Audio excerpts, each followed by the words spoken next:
And now the next case. All parties in the matter of Farrell versus Monaco. Step forward, please. Retired engineer Tom Farrell is suing his daughter's former guardian, property manager Victoria Monaco, for the return of money given towards child care expenses. Victoria is countersuing for unpaid rent and additional expenses. Mr. and Mrs. Farrell, I assume this is your daughter. Tell me your first name. Marcy. Marcy. Stand up next to your folks. Marcy, I have a couple of questions for you. Yes. How old are you?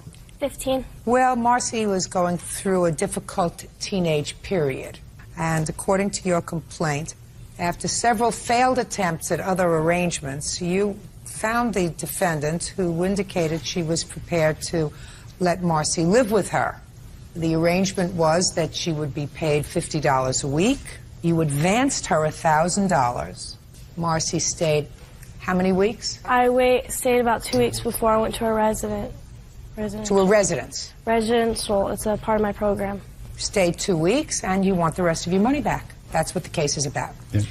Ms. Monaco says that, yes, you advanced her the $1,000, but during the time that your daughter was with her for that 2-week period, she spent a heck of a lot more than $1,000, and she's counterclaiming for $1,600 for a variety of things. How did you find Miss Monaco? We met about 4 years ago. We lived in the same area. Our children went to school together. This is her son? Yes. So the kids were friendly? Correct. Okay. So when the time came, Marcy, I think, initially spoke with the defendant about staying with her. They'd always gotten along well together. We'd always gotten along well together.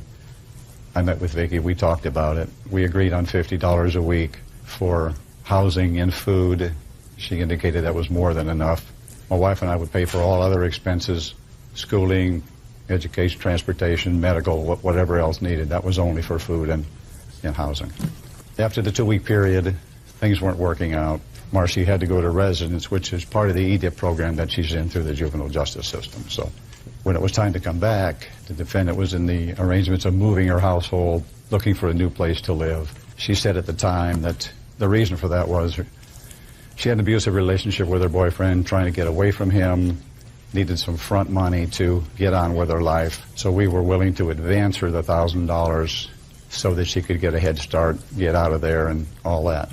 The 2 weeks that Marcy was there, we'd already paid her that $100 for. We were even at that point in time. So you'd already given her the $100 for the 2 weeks, and this was $1,000, an advance of $1,000. Was an advance for, after she got moved into the new home, everything was settled there. She was going to let us know when that was. We were going to get Marcy moved back over there and start life as we hoped would be a good situation.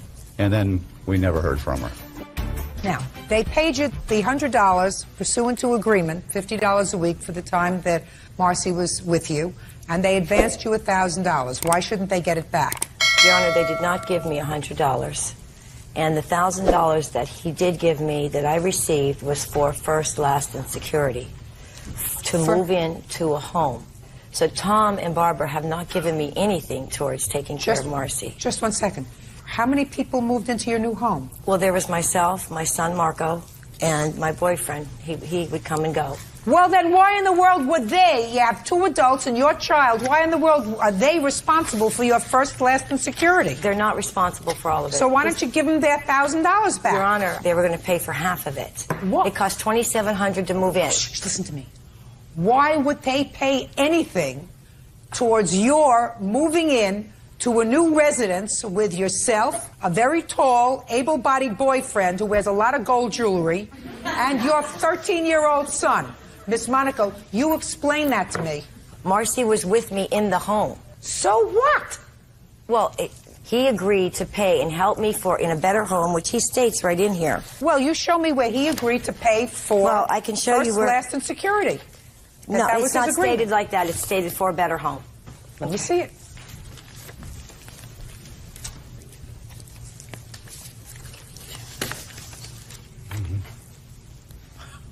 This says, after a week of negotiating, we met at Wachovia Bank on 5504 and signed a contract for a prepayment of child care for our daughter so the defendant could move into a better home. So what he's saying here is he agreed to give you $1,000 advance because you needed cash to move into this new home, and that money would be offset for the $50 a week that he had agreed to give you for the support of his daughter. You get it? That's what this says, if that's what you're showing me. Don't go like this. That's what it says. Now, you have a contract? Yes, ma'am. Can I see it, please? We also have a copy of the $100 check. No, Oh, we didn't have that. Oh. Okay. You need to. This says Vicky's previous boyfriend, that's him, Ramon, shall be excluded from contact with Vicky or her family by means of a restraining order while Marcy is in her custody. That's what you signed. If Marcy is away from Vicky's custody or residence for any reason for periods of a week or more, the balance of the child care prepayment must be returned to the Farrells at the rate of $50 a week. Don't you read? Yes, I do. Well, explain that to me. I'm trying to explain to you, Your Honor, that $1,000 was for a better home. Listen to me. Okay. That's not what this says. It's signed, it's notarized by a notary public. That's not what your contract says. Isn't my housing part of child care? Wouldn't my housing be part of child care? Just a minute. Doesn't she understand the rules? The rules are I ask the questions, you answer the questions. Okay. Madam, you signed it. So you must know more about Ramon than I do. At that time, I was under a lot of pressure, and I knew that I wasn't going to put a restraining order. I don't believe it was so mandatory that that be done at that time because Marcy was in the home with Ramon 3 weeks prior to Tom and I even sitting down and discussing this. Why did you sign this agreement? So, you have to give them back their $1,000. And in addition, you have a counterclaim for a whole bunch of nonsense, that she did damage to your stove. You want moving costs because you moved with the lovely Ramon into a house and that they should pay for it. You want a whole bunch of things. Let me suggest this to you. Get a job. And so should Ramon. Pay your own bills, pay your own expenses, take care of your own selves, take care of your own children. Your counterclaim is dismissed. Judgment for the plaintiff in the amount of $1,000. Goodbye and good luck. Thank you, Your Honor. Step out. We do appreciate what she initially tried to do. I thought Judge Judy was fair. Well, I think the contract said it all. The fact that it was only $50 a week was definitely not enough. That was the arrangement that she brought to us. Ramon was the one that took Marcy to school. Ramon was the one that picked her friends up. He was abusive, and she needed to get rid of him. He was there for Marcy. There was an abusive relationship, in my opinion, without any doubt. I care about Marcy. I still do, and I wish her the best. I hope the best for her, and I hope she stays alive. And now the next case. All parties in the matter of LeManc versus Minor, step forward. 23-year-old Gerald LeManc is suing fellow partygoer Daryl Minor for knocking over his laptop computer during a party. Gerald says Daryl had been drinking all day. Mr. LeManc? Yes. You attended a 30th anniversary party at the home of the defendant? No, it was at the home of a friend of mine. Defendant was a guest. Yes. And you brought your computer with you in order to play music. Correct. And it is your claim that Mr. Minor damaged your computer. Correct. Mr. Minor says that you balanced this computer in a very precarious way, that he did bump into it, but nothing happened to it, and you shouldn't have brought it anyway. Right, so far? Right, so far, yes. Good. When was this party? August 21st. Now, what prompted you to bring your computer? I brought the computer for musical entertainment. Didn't they have a radio? We did have a radio on top of 2 speakers, along with the computer. Okay, so you had 2 big speakers. How tall were the speakers? About 3 or 4 feet tall. I have pictures. I'd like to see pictures. I have pictures of where the computer was and that it was balanced on the speakers. Oh, I see where it is. I see it's balanced on one of the speakers. And the ground there was quite level, and the speakers were level. I see where it's balanced on one of the speakers. With room to spare. There's room around the whole computer. It's balanced on one of the speakers. Okay, now who saw Mr. Minor damage the computer? Okay, step up. Who are you? My name's Raylene Luby, and I'm his cousin. Whose cousin? Daryl, Mr. Minor. Okay, go ahead.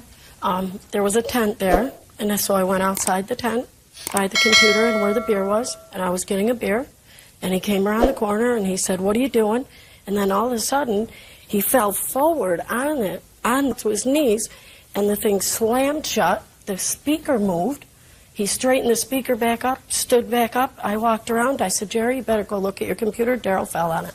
When he fell on it, it was during the afternoon? No, it was nighttime. Had you spoken to Mr. Minor earlier that evening? Yeah. Was he fine? Well, he was drunk. Well, that's what I'm asking you. He was drunk. Sure. What do you mean, sure? I mean, you don't necessarily been go to a drinking party all and day. get drunk. What? He was quite drunk. So when he fell on the computer, he was drunk. Sure, yes. Okay. Go. Your Honor, when I got there, it started at 3 o'clock. My wife and I showed up. They were playing Irish music. Party went on. Can we get to the computer, Mr. Minor? Do you remember falling? I remember hitting the speaker. I was going for a beer. There was a space maybe about 2 foot to get in there. The way the speaker was set up, it was set up so you had to go around it a little bit, which I did. Did you have too much to drink, Mr. Minor? Your cousin says you did. Well, they had Jello shots there. Did you have too much to drink? Did I have too much to drink? No. I was walking. I didn't have that much to drink. I have 2 pictures there, Your Honor, with him with a beer cup in his hand, and he was drinking all day long. Well, I assumed that It's he an was. anniversary party for my cousins. Okay. I live around the corner. So what happened to the computer? Is that what it looks like now? Yes. The computer was damaged, the screen from here to here, and in between in the middle. And it's shattered. What do you want to say? First, who are you? I'm his wife. Go ahead. I just wanted to say that he wasn't the only one that was drunk. Everybody at the party was drunk. That's why I left early. I do not drink, and it's no fun being with a bunch of people who are drinking. I'm with you. So I left. So he was not the only one drunk, and he was not the only one who probably bumped into that speaker. Well, that you don't know. All you know is that that's his cousin. Right. She said the computer was working on top of the speaker. He was drunk, and he fell over, and he knocked it over, and that's what happened. Right, that's what she said, because she was drunk too. That may be. However, there's no question that the computer was broken, right? We don't know that. Well, it's broken now. Well, I know that. I mean, did she have a vendetta against you? Listen, Mr. Minor, when you drink, and sometimes you don't remember what happens because you drink too much, sometimes it turns out okay, and sometimes it doesn't turn out okay. In this case, it did not turn out okay. He's allowed to bring his computer to the party. He's allowed to place it someplace, and if you weren't intoxicated, then I would say, well, it's an accident. You fell over, and that's what happens. But when you allow yourself to become inebriated to the extent where you're not steady on your feet and damage occurs, you're responsible, sir. There's no question you're responsible. Then there may have been a lot of other people who were drinking, and there may have been a lot of other people who could have fallen over, but they didn't. You did. Judgment for the plaintiff in the amount of $757. That's all. Thank you, Your Honor. Parties are excused. You may step out. If he would have stepped up like a man in the first place and paid for it, we wouldn't have had to worry about all this. It's a party. They got Jello shots there. They had everything there, you know, vodka and watermelon and brownies, you know, it's good, that good kind of stuff. When I called him about it a week later, he had forgotten all about it and denied. Larry Lane is suing his ex-tenant, collections agent Kay Thomas, for unpaid rent, stolen property, and legal fees. Larry says Kay and her family are professional squatters.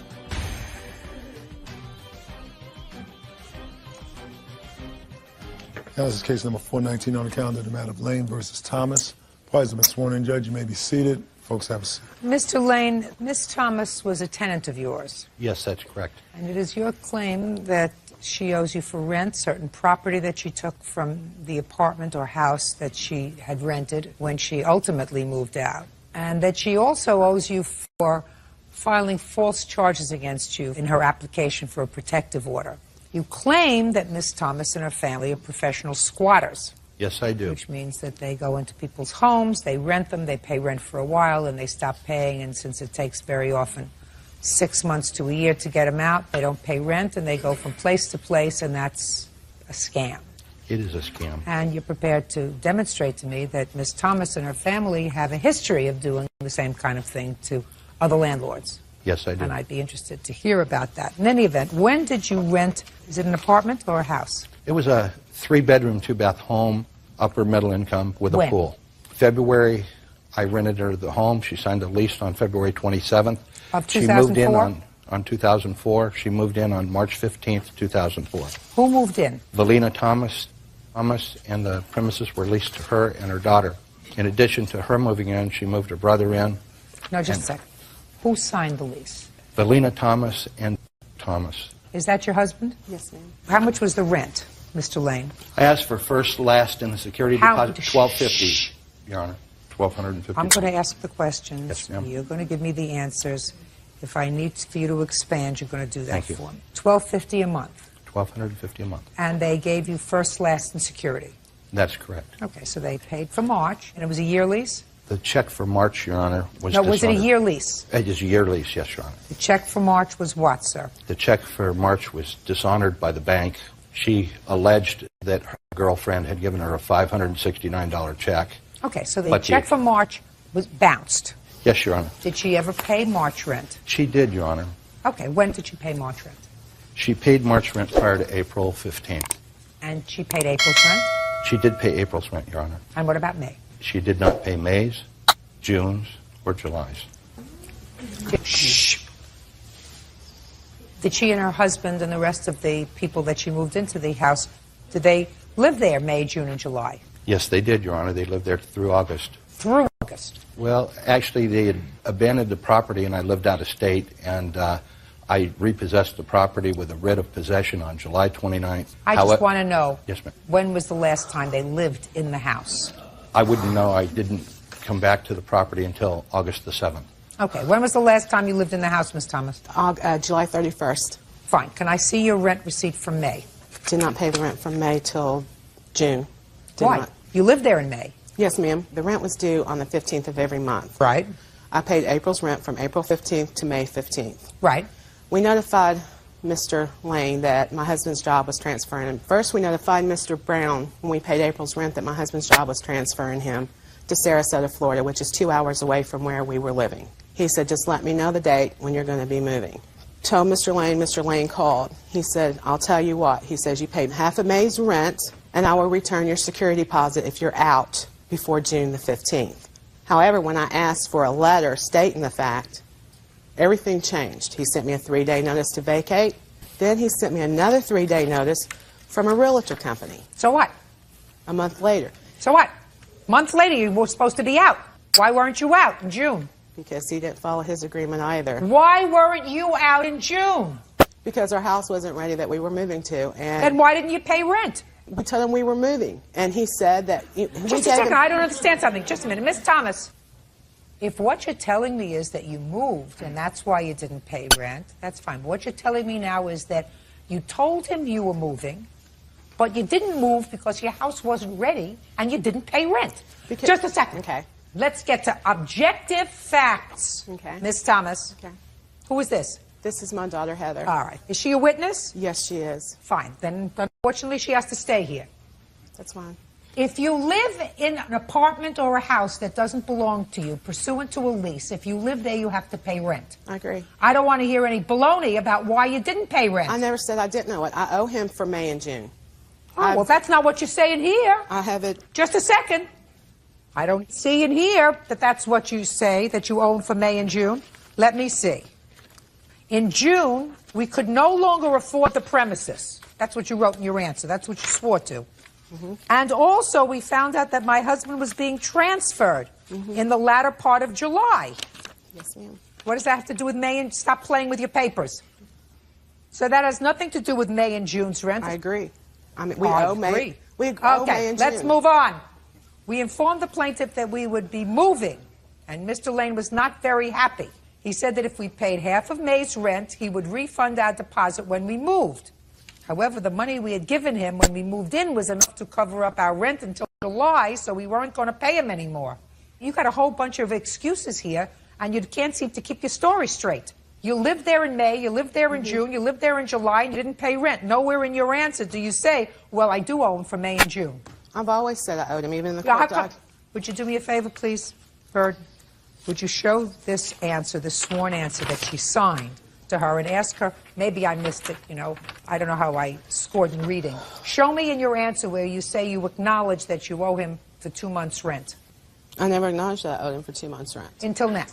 Oh, fine. Fine, then we get it now. Now you owe him for 2 months' rent. Well, I also acknowledged when we went to Brevard County Courthouse that I owed him for 2 months' Just rent. a second. I'm not talking about any place else that you went when he tried to get you evicted. I'm talking about small claims court, which is where you are. So you forgot to put that down in your answer that you owe him for 2 months' rent. Okay. Is that right? You forgot. Yes, fine. ma'am. You owe him for 2 months' rent. So Yes, your ma'am. rent was $12.50. times 2 is $2,500. So that you owe him. That you acknowledge you owe him. Is that right? Yes, ma'am. All right. Judge Judy continues in a moment. Says ex-tenant Kay Thomas owes for 3 months' rent. Larry says Kay is a squatter. Now, when did you start eviction proceedings against her? I attempted to start eviction proceedings in May. So you already knew that this was a lost cause with these people? I didn't believe it was a lost cause, Your Honor. Well, then why would you choose to evict them? I put a 3-day notice on her door precautionarily. Sir, they owe you $2,500 for the 2 months' rent. What about July, Your Honor? Shh. Just a minute. Okay. Now, did you get first month's rent and last month's rent? I did, Your Honor. Just a second. Listen to me. The last month's rent would have been July. Is that right, Mr. Lane? Yes, ma'am. What about the security deposit? Well, Your Honor, there was extensive damage to my home and legal fees. How much were your legal fees? $691. Okay. And what kind of damage was done to the home? Well, Your Honor, the screens on all windows were damaged. All the blinds were damaged. Do you have any photographs? Yes, I do, Your I'd Honor. like to see them, please.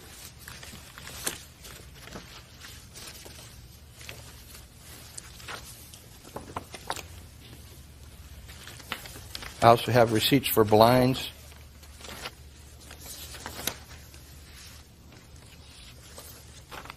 How did these windows get broken? Can I see those pictures? I haven't seen them. Sure. Thank you.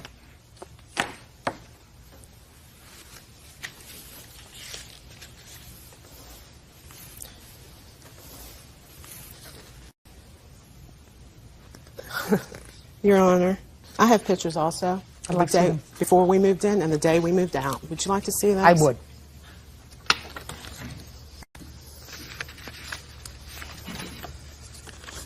These are the 2 screens that he's claiming on the kitchen. That's the 31st. You can see that those are not broke. Living room blind, kitchen, and the other one that we admitted to. These are the 2 that we admitted to as far as the blinds go. The dates are on them, Your Honor. Okay. Okay, so I have broken blinds. And can I clarify something really Yeah. quick? He said that me, my husband, and my daughter moved into the house. I have 2 daughters, and he met them both. He also came 2 days before he left for Bay City, Michigan. He came to my house, my last residency, unannounced, but he came. You mean the new place? The old place. Prior to moving to his residency, I lived in Cocoa Beach, and he came to my residency 2 days before I signed the lease with him. Yeah. He's talking about me moving my brother and my sister-in-law in. He met them. He knew them. He knew they were going to be staying there with us for a month or so till they found their own place. Mr. Lane? Yes, ma'am. Defendant acknowledges at this juncture that she owes you 2 months' rent. I would take that and be happy. What about the furniture she stole? Now let's get to the furniture. All right. Show me pictures of the furniture. I can't. I can only show you receipts, Your Honor, because I'm What having furniture did you photographs. take, Miss Thomas? You indicate that you took some stuff from the house. I didn't take anything. I sold it. You sold it? Yes, ma'am. I have receipts to that, where I sold it to and how much I sold it for. Let me see. The last 2 pages. Miss Thomas, why would you sell property that didn't belong to you? I sold the dining room set and the bedroom set. Actually, Why would you sell property that didn't belong to you? We had an agreement in the lease for me to purchase it. You mean you purchased it? Here's Did you purchase it? No, we did not pay it in full. No, sir. No, ma'am. Okay. So you had a provision in the lease if you wanted to purchase it, but you didn't purchase it, and yet you sold it. Yes, ma'am. Well, you can't do that. I understand that. I did it out of anger because of what he done. He tried to have my electricity cut off. Your Honor, I have a subpoena from Florida Power and Light showing that I didn't turn her power off. You tried. But not only had she given him a false security number to get her power, she bounced checks on him, and that the power was turned off. And here it is, Your Honor, Can I see it, please? along with the subpoena. Fine. She also gave him a false address where she was moving to send the final bill.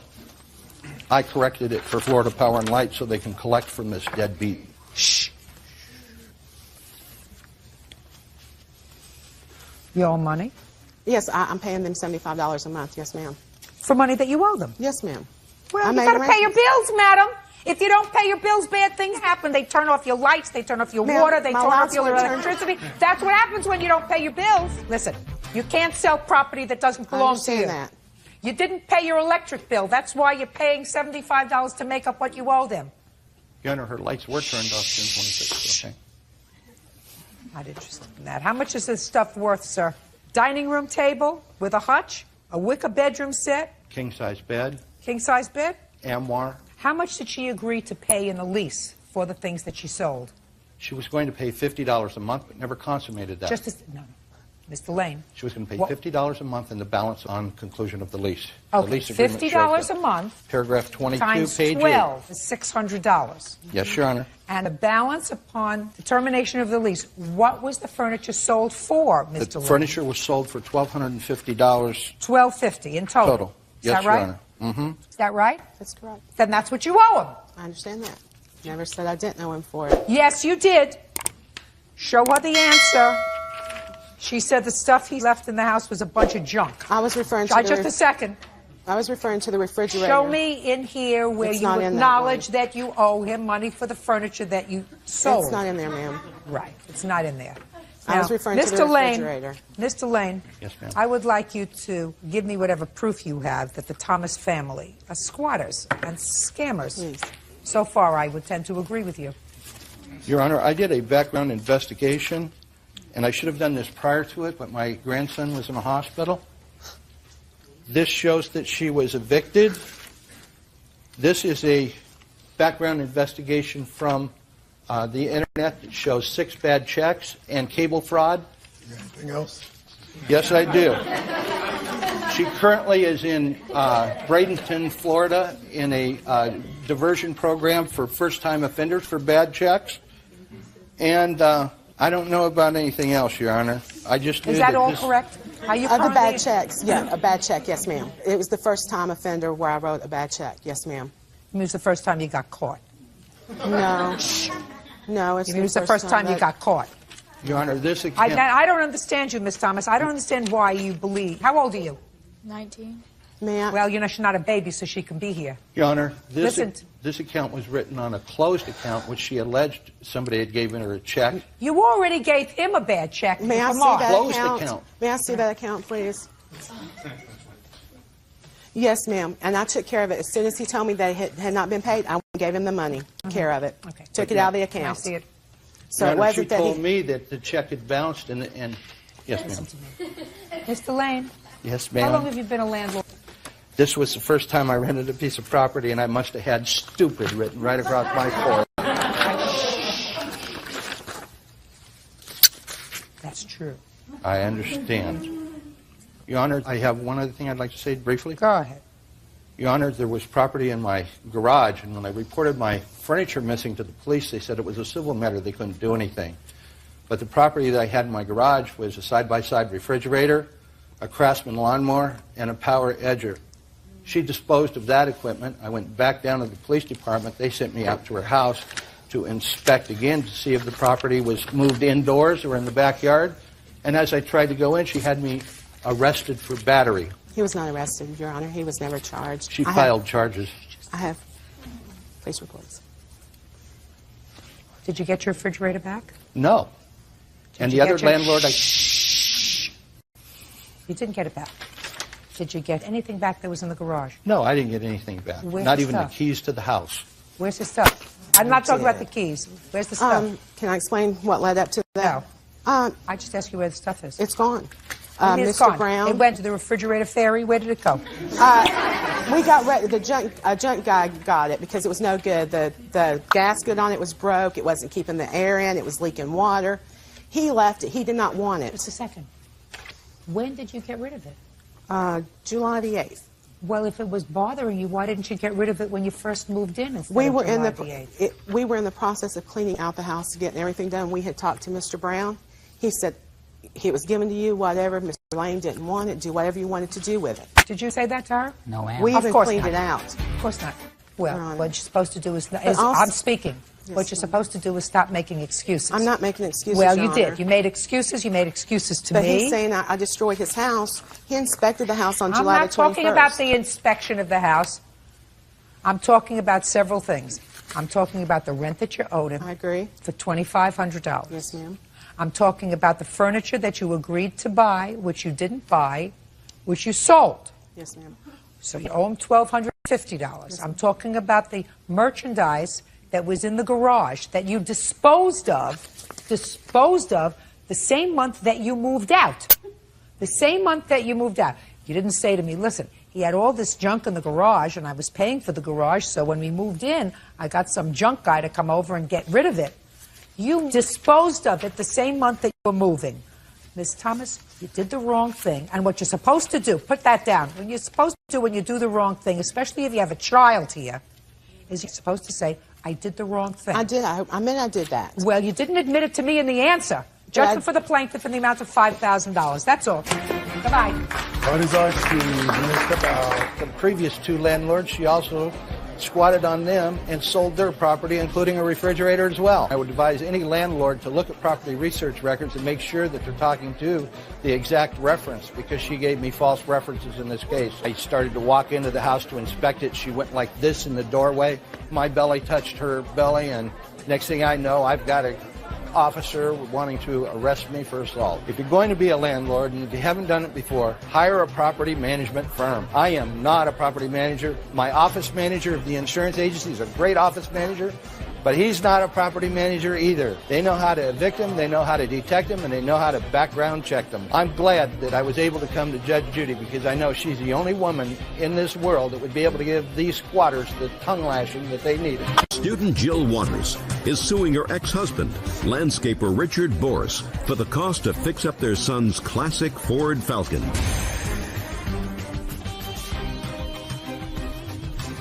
Yeah, this is case number 438 on the calendar in the matter of Water versus Boris. Parties have been sworn in. Judge, you may be seated, sir. Have a seat, please. Mrs. Water, the defendant is your former husband, and you have 2 children together. We have 4. I only knew of 2 boys. You have 2 boys and 2 girls. In any event, one of your boys was in need of a car.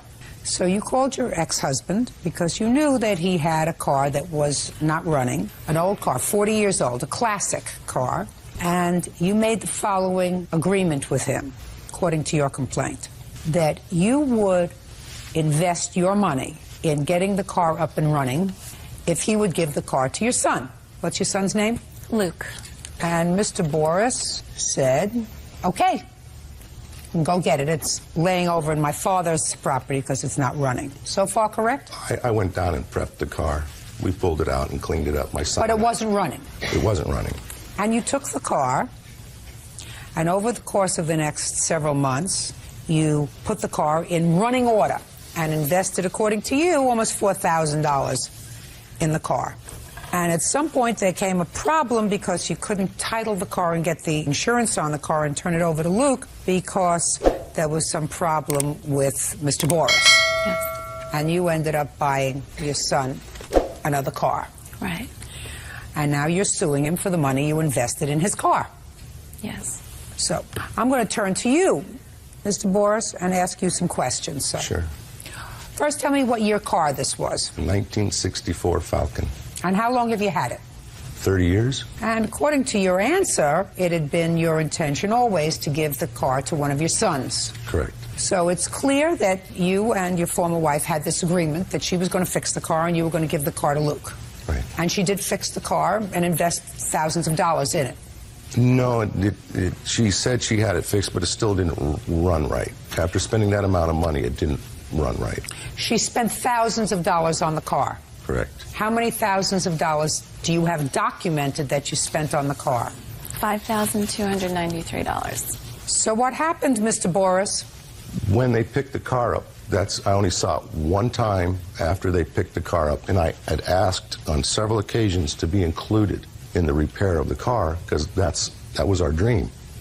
That didn't happen. Her new live-in boyfriend did the repairs on the car with my son, which upset him greatly because that was our thing, always. And Mr. Boris, if that was going to be your thing, then why didn't you say, listen, if you pay for the parts, we'll leave it at my father's house, and I'll work with Luke on it, whenever I can. Why did you, according to you, put it in shape so that they could move it? She made the offer of, if I give the car to Luke, that she would pay for the repairs. Right. Well, that's what I said. She didn't want to include me in that, though. She said she would, but once they got the car, I never saw it after that. They took it somewhere else to a friend of his who builds race cars, and she wouldn't tell me where it was. I'd asked several occasions. How did you ask? I'd like to go see the car. I'd like to see where it is, the progress of the car. And what did she say to you? No, it's being worked on. Well, that's not a nice thing to do. Why did you do that?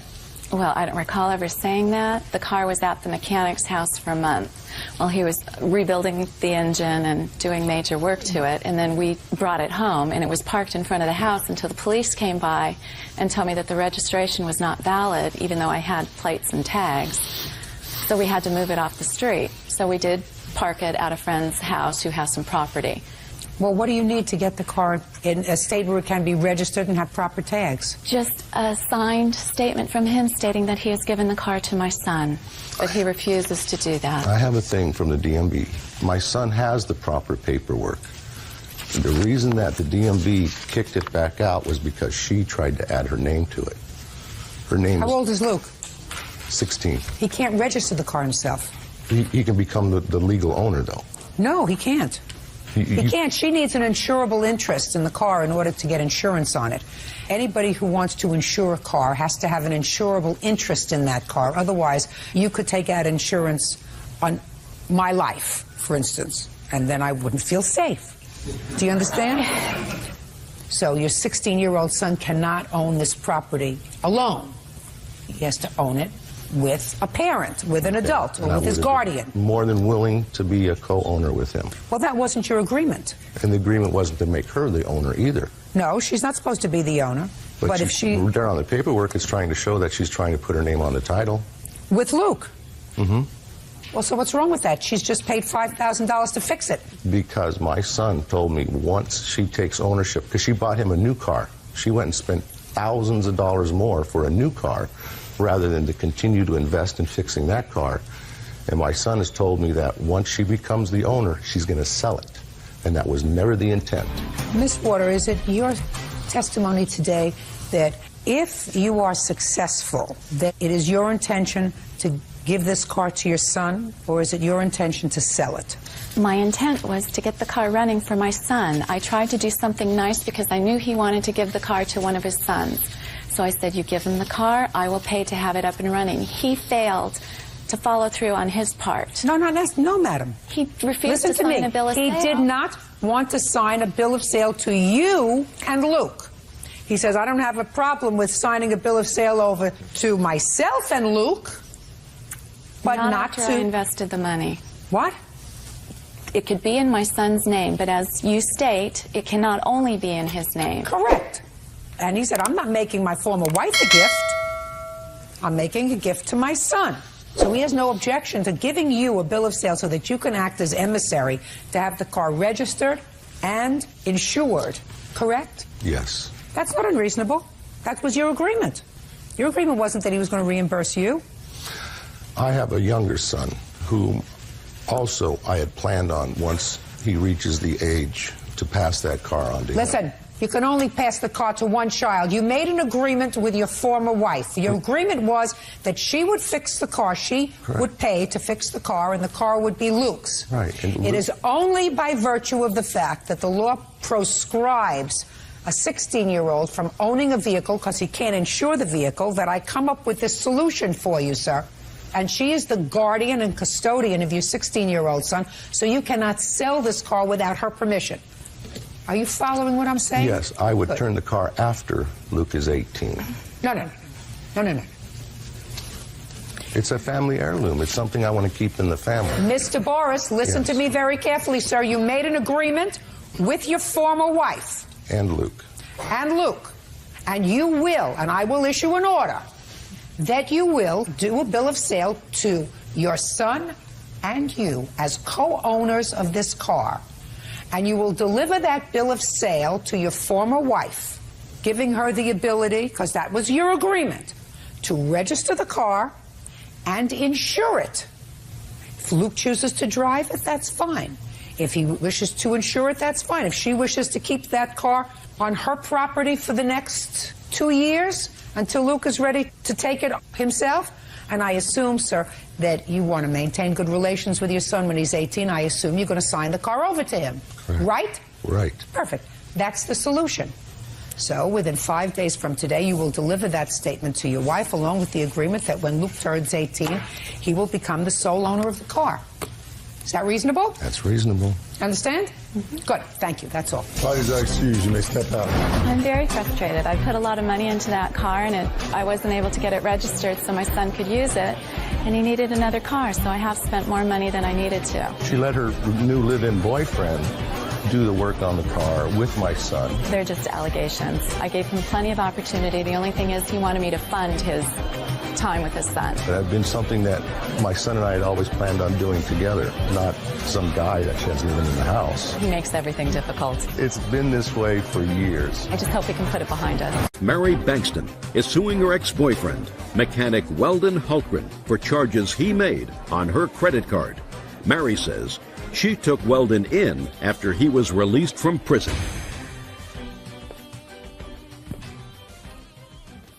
Now, this is case number 474 on the calendar in the matter of Bankston versus Hultgren. Parties have been sworn in. You may be seated. Folks, have a seat. Miss Bankston, who are these people? This is April Hultgren, Bo's daughter, and my fiance, Randy. And who is this? It's my fiance, Tara Harris. Everybody brings a fiance. What do they have to do with this case? Anything? She's seen some stuff and heard some stuff, and other than that, that's about it. Okay. According to what I read, Miss Bankston, he used to be a friend of yours or a boyfriend of yours? He used to live with me. Live with you as a boyfriend? Yes, ma'am. And then he went to jail? No, ma'am. He lived with me after he came out of jail. What year did you go to jail, sir? In January '92. And how old was April in 1992? 7. Who did she live with? When I was in jail, she was living with my mom and my dad. What happened with that? They died. When did they die? In '96, my dad died, and in '98, my mom died. What happened in 1998? She went to live with a friend of mine for a little while, and her mother come got her. After that, Mary went and got her out of a motel room. How old was she at the time, Miss Bankston? She was 13 when I took her. How did you find her in a motel room? She called me and told me she wanted something. She hadn't eaten in a few days, and I took her something to eat. And when I got to the motel, it was a bad place for her to be. And so I took her with me, and I raised her until he got out. When did you get out? 2001, October 2001. Were you in communication with Miss Bankston while your daughter was living with her? Yes, ma'am. And what did you tell her in this communication? Told her I appreciated everything she was doing for her. Who was supporting her at the time she was living with you? I was. When you got out of jail, Mr. Hultgren, where did you go? I moved in with Mary. Mary and your daughter? Yes, ma'am. Did you go to work? Yes, ma'am. Did you start supporting the household? I was pulling my share, ma'am. What was he paying for? He was paying like the electric bills, and I paid the house payment because it was my house before he came along, and he paid the electric bill and things like that. He was pulling his weight as long as he lived there. Yes, ma'am. Did you ever ask Miss Bankstrom how much she spent on your daughter while you were incarcerated? No. Why not?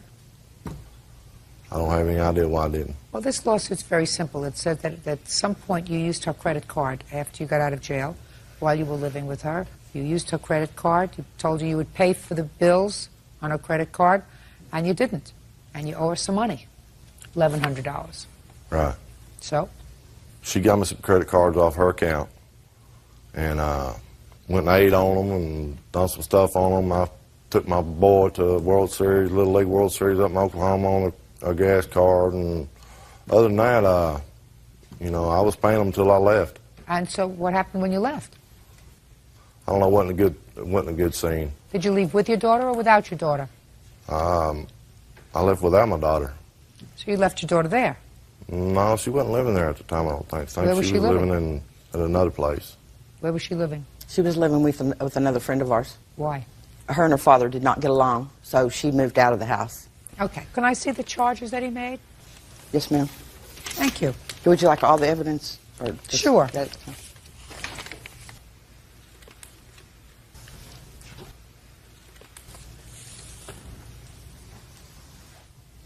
Golden Corral. That's an eating establishment. Japanese Palace. Another eating establishment. I have several eating establishments that we ate at on my credit cards, too. Well, this is a lot of eating out.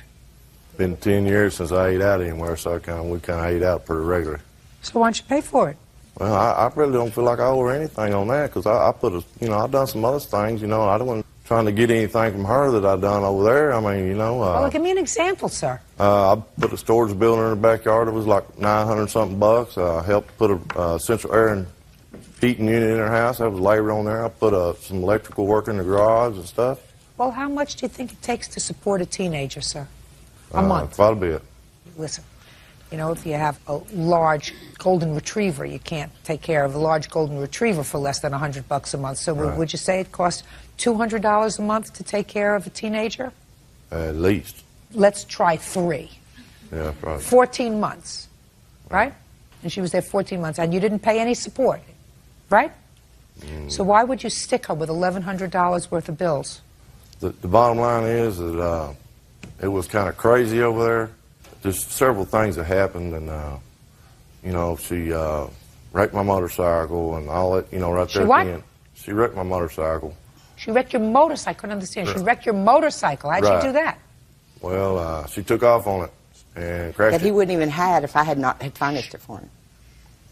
And I was without the motorcycle for 3 months. I paid $500 a month on that while I was in the shop. $6,500 a month. Well, did she do that on purpose? Well, I told her not to get on it because she never rode one before, and she took off on it on her own wheel and crashed it. Hurt herself real bad. You know, and then right before I got the motorcycle, I was going to refinance the motorcycle because she kept hounding me about getting it refinanced, Because out of she her was on a name. loan. Right.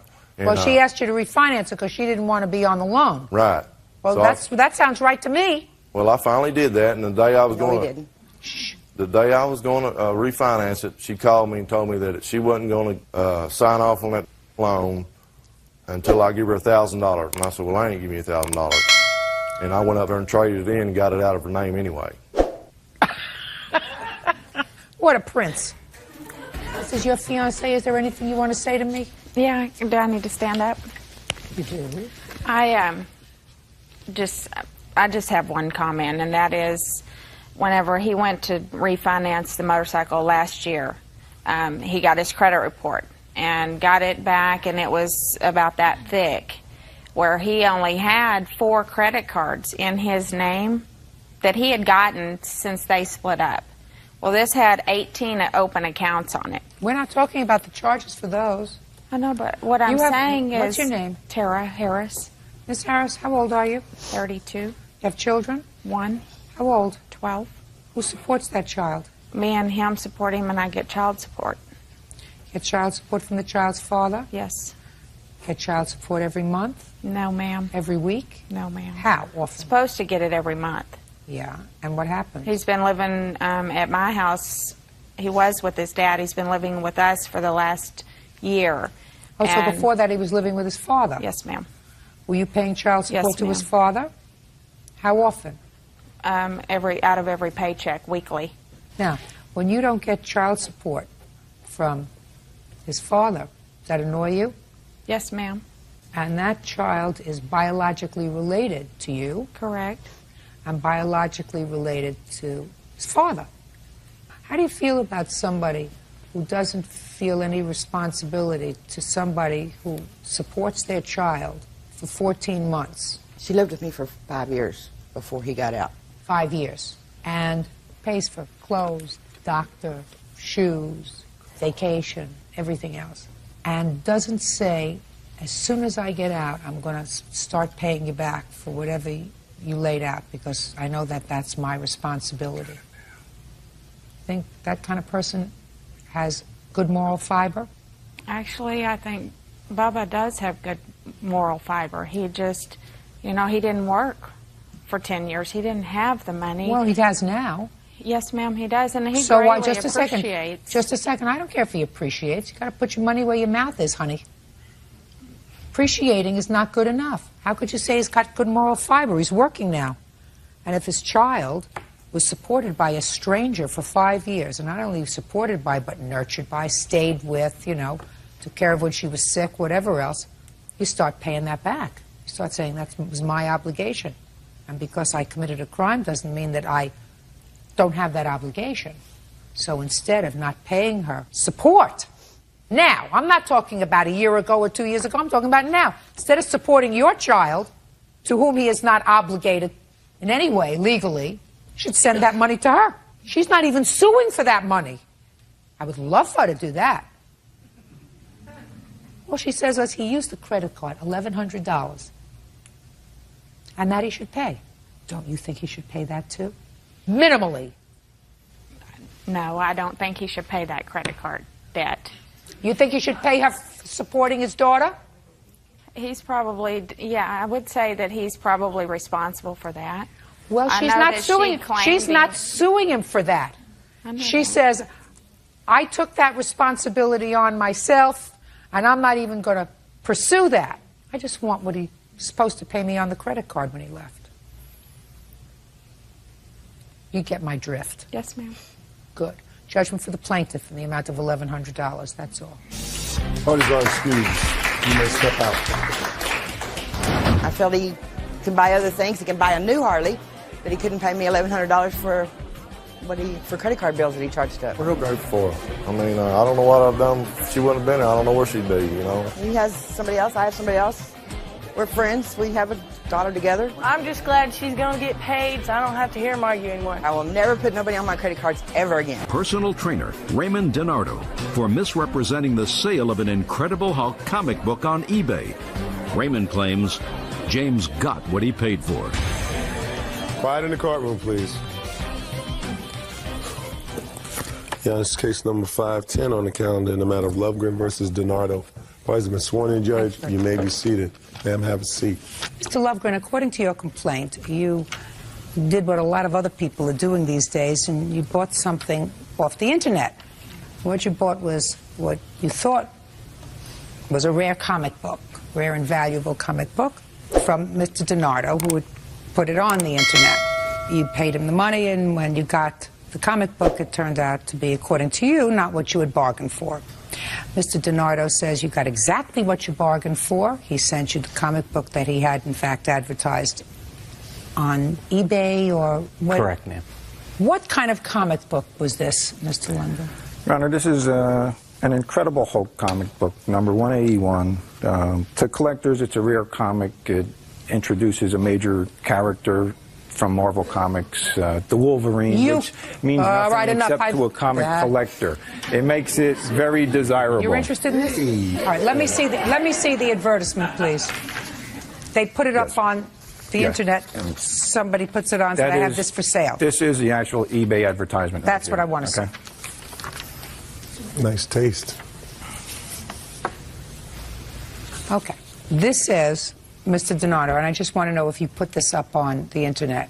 9.9, the rare, mint, sought-after original. Bidding has ended for this item. Starting bid, $1,200. And then the description. I am looking for a good new home for my issue of the Incredible Hulk, number 181. This book has given me years of enjoyment. I can only hope the new owner gives this treasure the respect and caring it deserves. Oh, yeah. Obviously, I'm a novice. I'm not a professional. He's... Okay, no, listen to me. Okay. All I want to know, sir, is this what you put on the machine? On that the is computer, one... on the computer? That is one of the items I put on the machine. Okay. Not the one that we consummated for price on. Well, just a second. We're not there yet, sir. Okay, I'm just clarifying.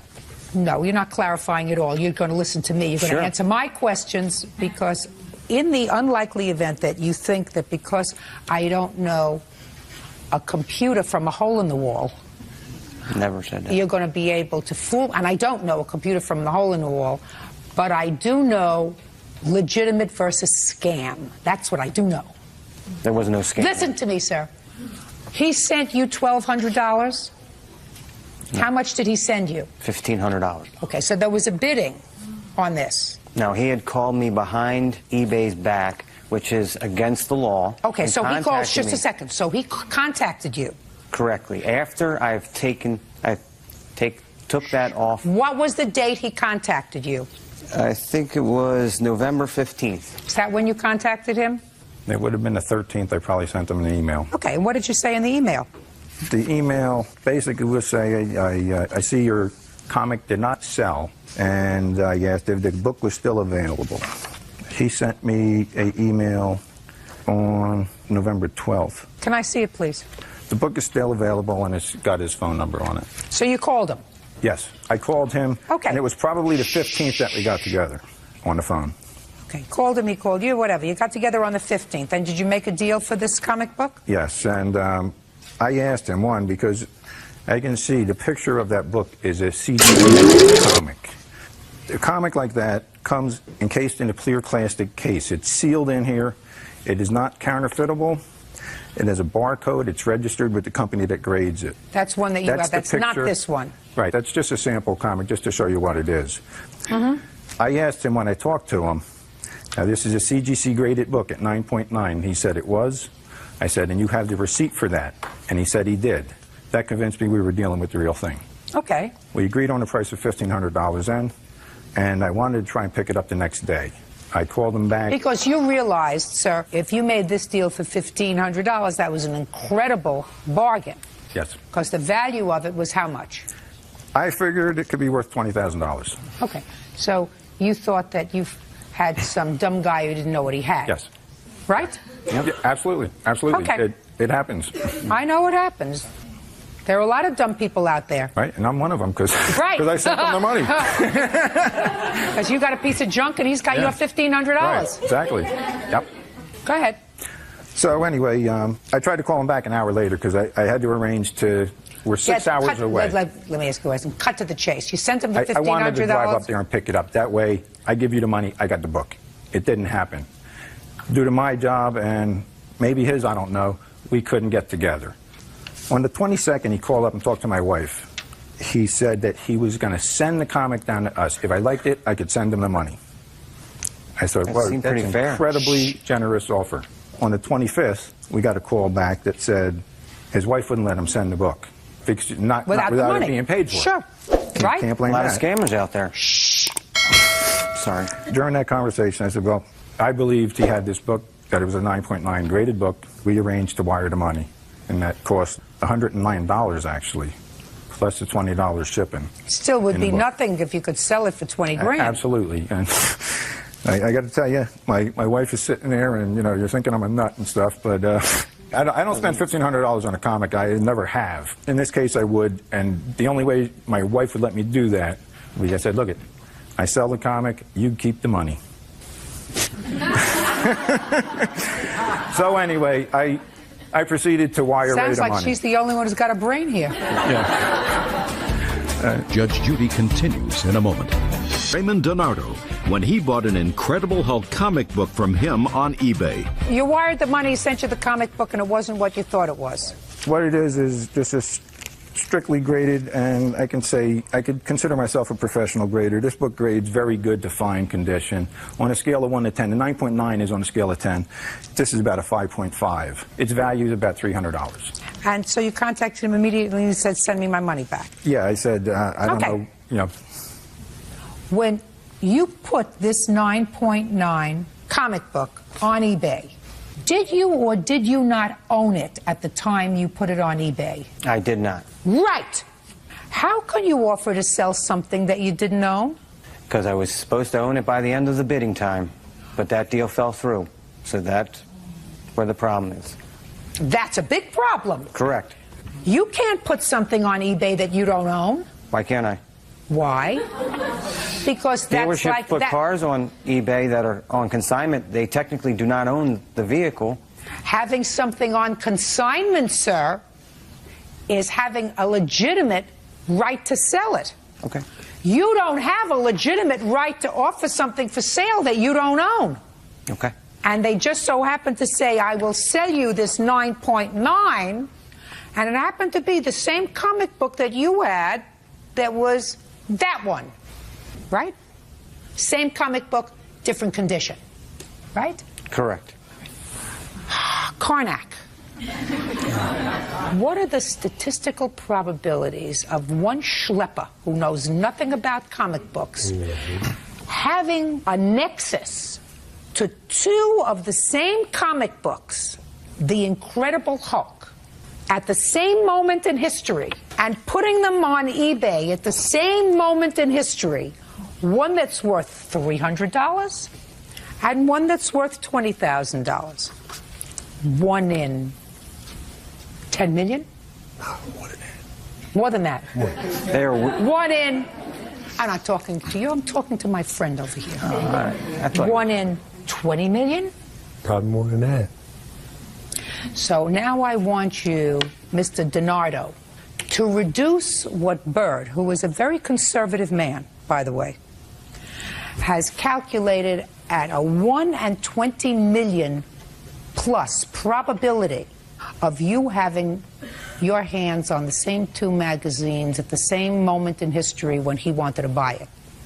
Reduce that for me. Okay. Actually, it was a week apart, but I had no idea that somebody that had sold so many comic books would think that he would be getting a $1,500 comic book that was sold for $20,000. It just did. I assumed that he was talking about the comic book that I originally had sold. It just doesn't make any sense that he would think, oh, okay, this comic book I'm getting for $1,500, and I'm going to make $18,000 off of that. Does that make any sense? It doesn't. He went behind eBay's back, which is illegal. Just a second, did you hang up the phone on him? No, I did not. But he's already admitted Listen to me. Malice. Listen to me. No, he just thought you were a schlemiel. Uh-oh. He just thought you were a schlemiel. He didn't realize that you were a scam artist. There's a difference between being a schlemiel and a scam artist. Let's say you go into somebody's house that's having a tag sale and you see this comic book in a big old bin of junk that they say, listen, you can buy the whole barrel of stuff for $10. She says, I'm spending $10. This is worth $20,000. That's how a lot of people get paintings and wonderful pieces of antique stuff, because one man's treasure is another man's junk. You see, me, I wouldn't pay a quarter for this because it just doesn't appeal to me, right?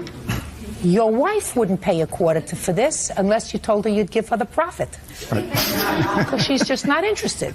But what you did, sir, you see the statistical probabilities of you auctioning off around the same time 2 of the exact same magazines and one of the ads, putting down here. You have the other ad, by the way? No, I don't. No, you don't. You don't. Why wouldn't you have the other ad? Because I moved and the computer. Because you moved. Where? It's on eBay. Listen file. to me. Listen to me, sir. Move on this. Okay. Judgment for the plaintiff for the amount of $1,500. Excuse me, can I have That's the comic, all. Can I have the comic book back? Bye. All these are excused. You missed up. Can I have the comic book back? You may not. Okay, thank you. Well, I had a client at work that was willing to sell me the book for $3,000. I was told there is only one in existence. It's owned by a comic shop in Hawaii. Its asking price is $50,000. Never sold a comic book, never used the eBay before, never sold or bought, and will probably not again. It's all scam. 5-year-old artist Allison Hannock is suing her former business partner, store owner Deborah Walters, for her fee for making Mardi Gras masks. Deborah claims Allison's workmanship was bad. She is countersuing for the resulting expenses.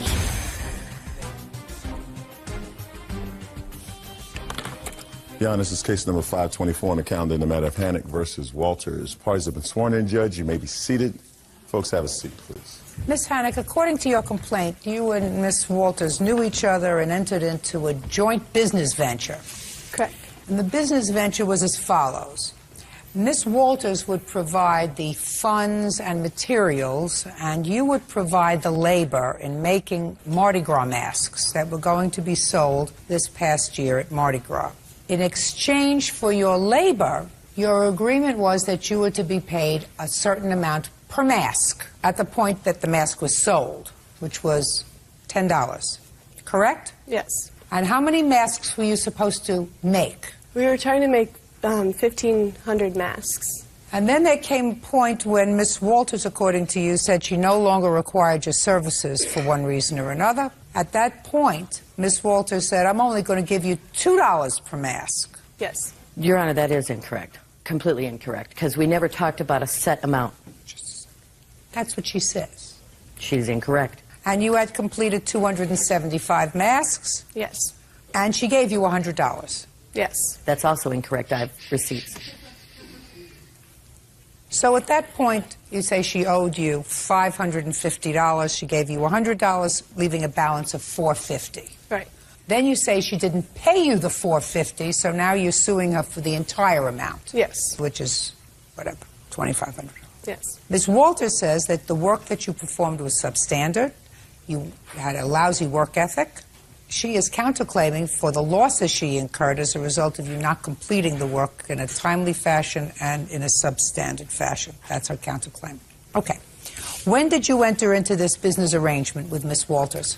It was in August of last year. And how did you know her? We met March of last year. I hired her to make a pair of leather moccasin boots. I ended up working with her on and off, apprenticing for about 2 months. Okay, so that's how you knew it. And the arrangements, I think that you both agree on, that you were supposed to make 1,500 masks, that you were going to be paid $10 a piece at the point of sale. Was that That is not correct. We were going to split half of the net profit after expenses, because some of these masks would have only been $10. Just a second. So you say your agreement was that you were going to split the profits 50-50.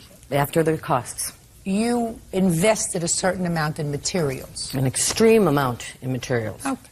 When did you start working on the masks? I arrived back in town on November 12th. Where had you been? I was out east doing another job managing a Renaissance booth. And How long did you think it was going to take you to make these masks? Mardi Gras is sometime in January, is that right? February. February? Yeah. February. We agreed that we could probably get it done within 2 or 3 months' time. Your Honor, I've been making these masks.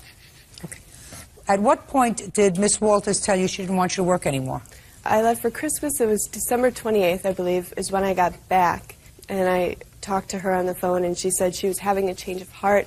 She needed a few days to think about it. So I gave her a few days. I came back into the shop, and she said that she had already hired somebody else to go to Mardi Gras, and she didn't want me to go. Okay, Miss Hannock. Yeah. Between November and December, Yeah. you had made 275 masks. Yes. In 2 months. Yes. Then you had, at most, 1 more month to make 1,200 masks. Yes. How did you plan on doing that, my dear? Well, see, that's the thing. That's my question. Most of November, there were no materials. I got back November 12th. She had half a skin. I made 54 masks out of that.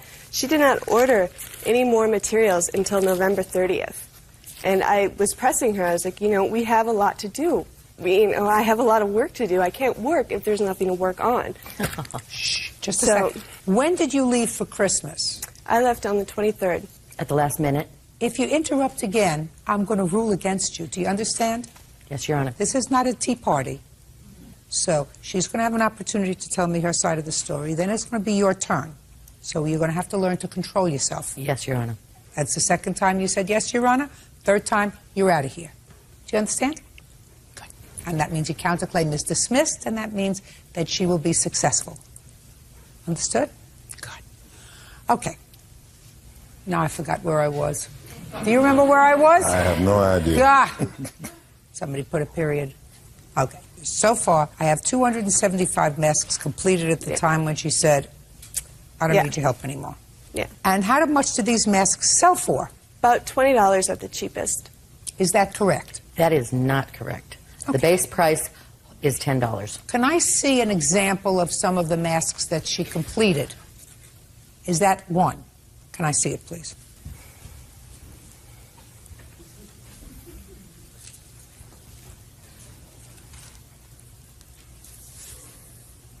And is this the condition which she turned it in? Oh, yes. Is that correct? I don't know that that's my work. It is. Okay, well, if you don't know and she's saying it is, then I have to assume that it is. Can I see an example of finished work that you think is quality work? Because that's one of your complaints. Would you like me to take it off? I brought this one purposely because it is the most simplest design. It doesn't have a lot of abstract work. But if you'll notice, I brought the template. Can I please see a couple of other examples of what she turned into? Can. We actually used this one as the poster child after Allie was gone for what not to do. Little Phantom of the Opera. Well, it's not supposed to be the Phantom of the Opera. It does look like half a mask, though, doesn't it? Okay. I see that some of these are finished with this in it. Yes, the straps go on very last because they don't get the straps on until after I color them. I see. So it was your responsibility to color them, her responsibility to prepare these. That was just the beginning of her responsibility. To receive half of the net profit, I have with me a 16-step process which includes and is not limited to just the tracing and the molding of these masks. It goes on for 18 more steps. Well, I have only so many good years left in my life, so I'm not interested in reading your 16 pages. All I want to know is, when she turned in the masks, what did you say to her and what did she say to you? I said to her that I had a change of heart, that I could not trust her with all of these masks to go to New Orleans. She was incompetent, and that I would be willing to give her $2 a mask for the masks that she produced. That was before I inspected them all. Once I inspected them, I realized they weren't worth $2 a mask. When did you tell her that? That was sometime in January. Okay. You're stuck. You're stuck with $2. Judge Judy continues in a moment. Hannock says her former business partner, Deborah Walters, never paid her for making leather Mardi Gras masks. Deborah says the masks were of poor quality. Now, at what point do you allege that she gave you $100? It was probably like the second week of January. Tell me under what circumstances she gave you the $100. Well, we had the conversation after I went to the shop, and she offered me $2, and I was like, well, I want to see something for all the work I've done. I went a week after that, and she gave me the $100. I just walked into the store, she handed me the check, and I walked out. She had said that she would have to pay me $100 a week because that was her financial budget. I tried to contact her the next week, couldn't get a hold of her, and then finally when I got a hold of her, it was after Mardi Gras, and she had said, well, you know, Mardi Gras didn't go as well as I had hoped, so I don't feel that I have to pay you anything. Okay. Ms. Walters, I believe you when you say that this was going to be a joint venture. You probably had the conversation of, we'll split the profits 50-50 after my expenses. However, there was a settlement, and the settlement was when you broke up this joint venture that you would be paid $2 a mask for the work that you did in fact complete. So that's not $2,500, that's $450 because she gave you $100. Now you have a counterclaim. I want you to explain the counterclaim to me, and I don't want you to go into the amount of money that you lost as a result of her poor workmanship, because as far as I'm concerned, you had these masks in your possession. You had an opportunity to inspect them. You made an agreement with her, despite the fact that you say, well, after I looked at them, I saw that they weren't worth $2 a piece. You made the arrangement. If you made a bad arrangement, that's not her fault. Now, you have another part of your counterclaim, and that is that you advanced her some money. Yes, I did. I have that I want to hear. Well, I had to pay her rent for her to be able to stay in town. Just a second. Tell me about the conversation where she said she needed rent money. Immediately upon getting into town on the 12th, as she said, she owed the person who she worked for before, red flag, $300, and I had to pay basically to get her out of hock from her last job for $300. That's this particular check. Just a second. I don't understand. Then the next check. You're not listening. You're not paying attention to me. Don't have your own agenda. My agenda is the only one that counts. I don't understand. I had to get her out of hock from her last job. That's a conclusion. What did she say to you, and what did you say to her? She said, I owe him $300. I need to pay him. This will be a draw from our Mardi Gras fund at the end. What was the $300 for? She paid me $300, but she paid me, I worked a Renaissance fair with her. She paid me $75 a day for each day. It was 3 days. And she was paying me $8 an hour to work in her store on all of these projects that she had to get done. I never had her as an employee in my store. The reason she's saying that is because I never filled out any W-2s. Okay. How come from December until now you didn't file a claim against her for this $300?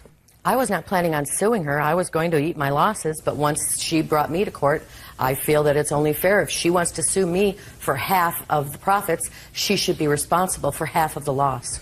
Well, she's not going to be responsible for half the loss. Is that what you wanted to pay for? She's not responsible for half the loss. Well, you that's settled with what her. my counterclaim is. I thought your counterclaim encompassed these loans that you made for her. If you say not?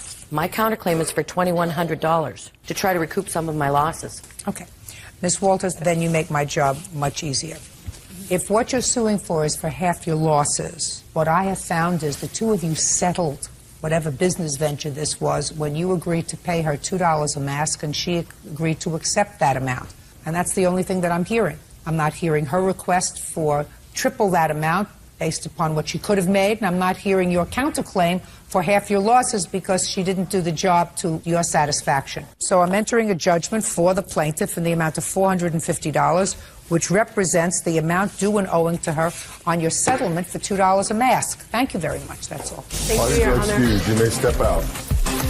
She came into Prescott after being gone for a while, and it was party time. Oh, that's not true at all. I was working very hard. Judge Judy rocks. I really like Judge Judy. She's pretty cool.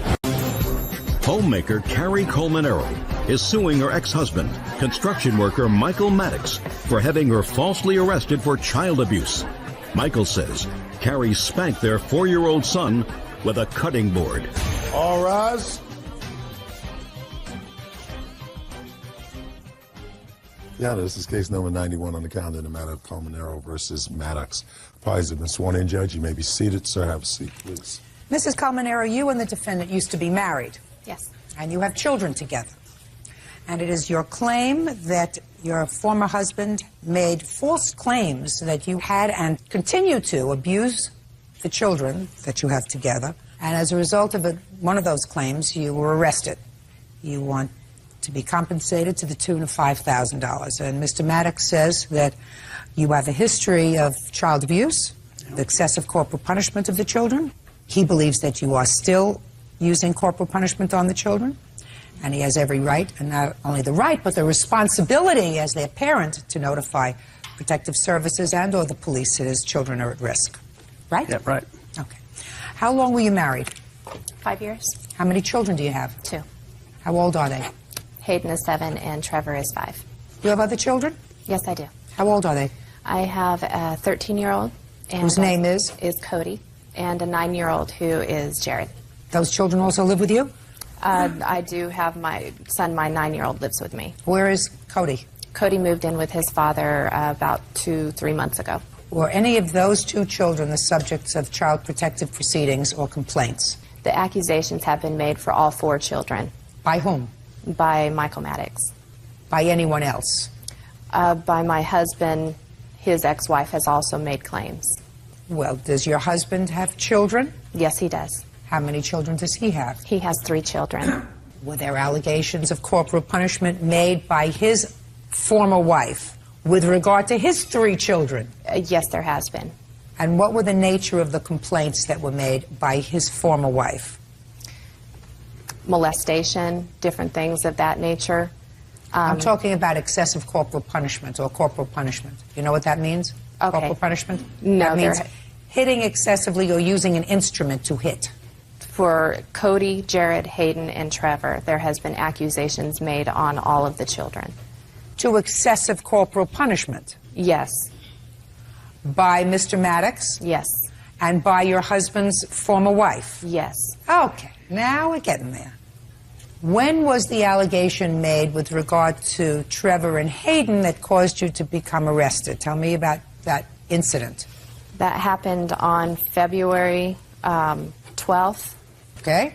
And the children had went to go visit their father that weekend, and later on that night, I had been arrested for abusing my son, my 4-year-old. At the time, he was 4. Okay, Mr. Maddox, the children were with you for a scheduled weekend visitation? Yes, they was. And tell me what happened. What happened was she used to drop the children off at my sister's house. So when she dropped them off, I came over and I proceeded to pick my children up. I took my sons to my house and I started to change their clothes. I noticed the bruises. Right then I called. Noticed the bruises where? On the buttocks. There was 3 places on the buttocks that they had bruises. This has happened. What did the bruises look like? They were small bruises, about a 1/4 inch wide, probably maybe 1 inch or so long, around their butt. So on both children? Just one. Which child? The youngest one, Trevor. Did you ask Trevor and or Hayden how that happened? Yes, I did. They told me their mom spanked them with a paddle. So who did you call? I called the police department. You indicate, Mr. Maddox, that your judgment of divorce, you indicate in your answer, that your judgment of divorce has an unusual paragraph in it with regard to corporal punishment. Mm-hmm. Do you have that with you? I sure do. I'd like to see it, please. This wasn't the first time that this has happened. No, let me see it, and then I'll ask you questions. Okay?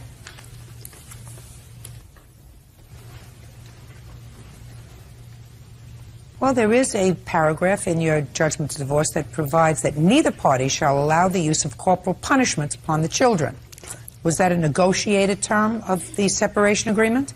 Well, what happened is I had to remodify it because it started happening before this case, and so I had it put in. Had there been a history of that before, Mr. Maddox? Yes, yes, ma'am. What kind of a history, sir? One time, right when she started dating Rick, she was living in a different county, and I picked him up, and he had bruises up and down his rear end. Who? Trevor had bruises that she was living with him at the time.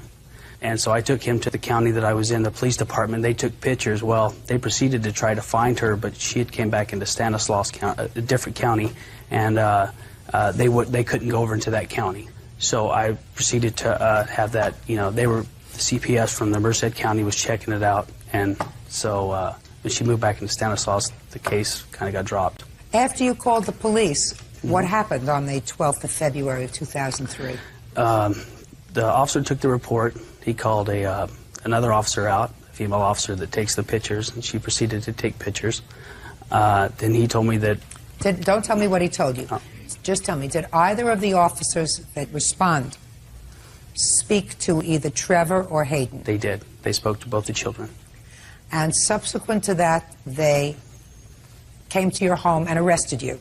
That's correct. Is that right? That is correct. When they arrested you, did they take anything from the house? Yes, they did. What did they take? They asked me if I had a paddle, and I said I had a cutting board, which was confiscated. That is what I brought here today. It's my cutting board. You can see that I do use it as a cutting board. Okay. It hung in my kitchen. It's in my kitchen today. I did get it back because all allegations were dropped. When? That was dropped on March 27th. I have that court. I'd like to see the court papers, please. And the DA's information is on the back, which was also I'd like to dropped. Read it. It's on the back there. Is this the only write-up? Does anybody have a police report, please? I have a police report. I'd like to see the police report. All this says is that the case was dismissed on the DA's motion for insufficient evidence. Your Honor, I ask. Okay. Judge Judy continues in a moment. Says her ex-husband, Michael Maddox, had her falsely arrested for child abuse. Michael says Carrie spanked their 4-year-old son so hard it left marks. Is it true that you hit your children with a wooden paddle? No, it is not true. Then you're telling me that the police officer who filed this report is a liar. Is that what you're telling me? Did you know the police officer who responded to the scene on the 12th to arrest you? Had you ever seen him before? I never previously seen him. So there would be no reason for him to hold or harbor a grudge against you in any way. Is that right? No. Is that right? Is that right? That is correct. And there would be no reason for you to believe that he would hold or harbor a grudge against your husband in any way? No. Is that correct? So you believe that when he filed a police report, he filed a police report that accurately reflected both what he observed and what was said by both you and your husband. That would be a fair statement, would it not? Yes. Good. So I'm going to read to you from the police report. Okay. Okay? Let's start out with something simple. He responded on the 12th of February, 2003, to the defendant's home. I will paraphrase that part of his report because it is not really germane to what I'm going to tell you. When he got to the defendant's home as a result of the defendant's telephone call, he examined your sons, and he found bruises and marks on Trevor. He then asked both boys, little boys, how that happened, and both boys said to the police officer that Mommy spanked me, and that's all they would say. They said nothing else. There were no marks viewed on Hayden, only on Trevor. But based upon those marks and the statement, they came to your residence. Now, fast forward. Police officer. I asked Carrie, that's your name, isn't it? Yes. If she had spanked either of her boys earlier that day.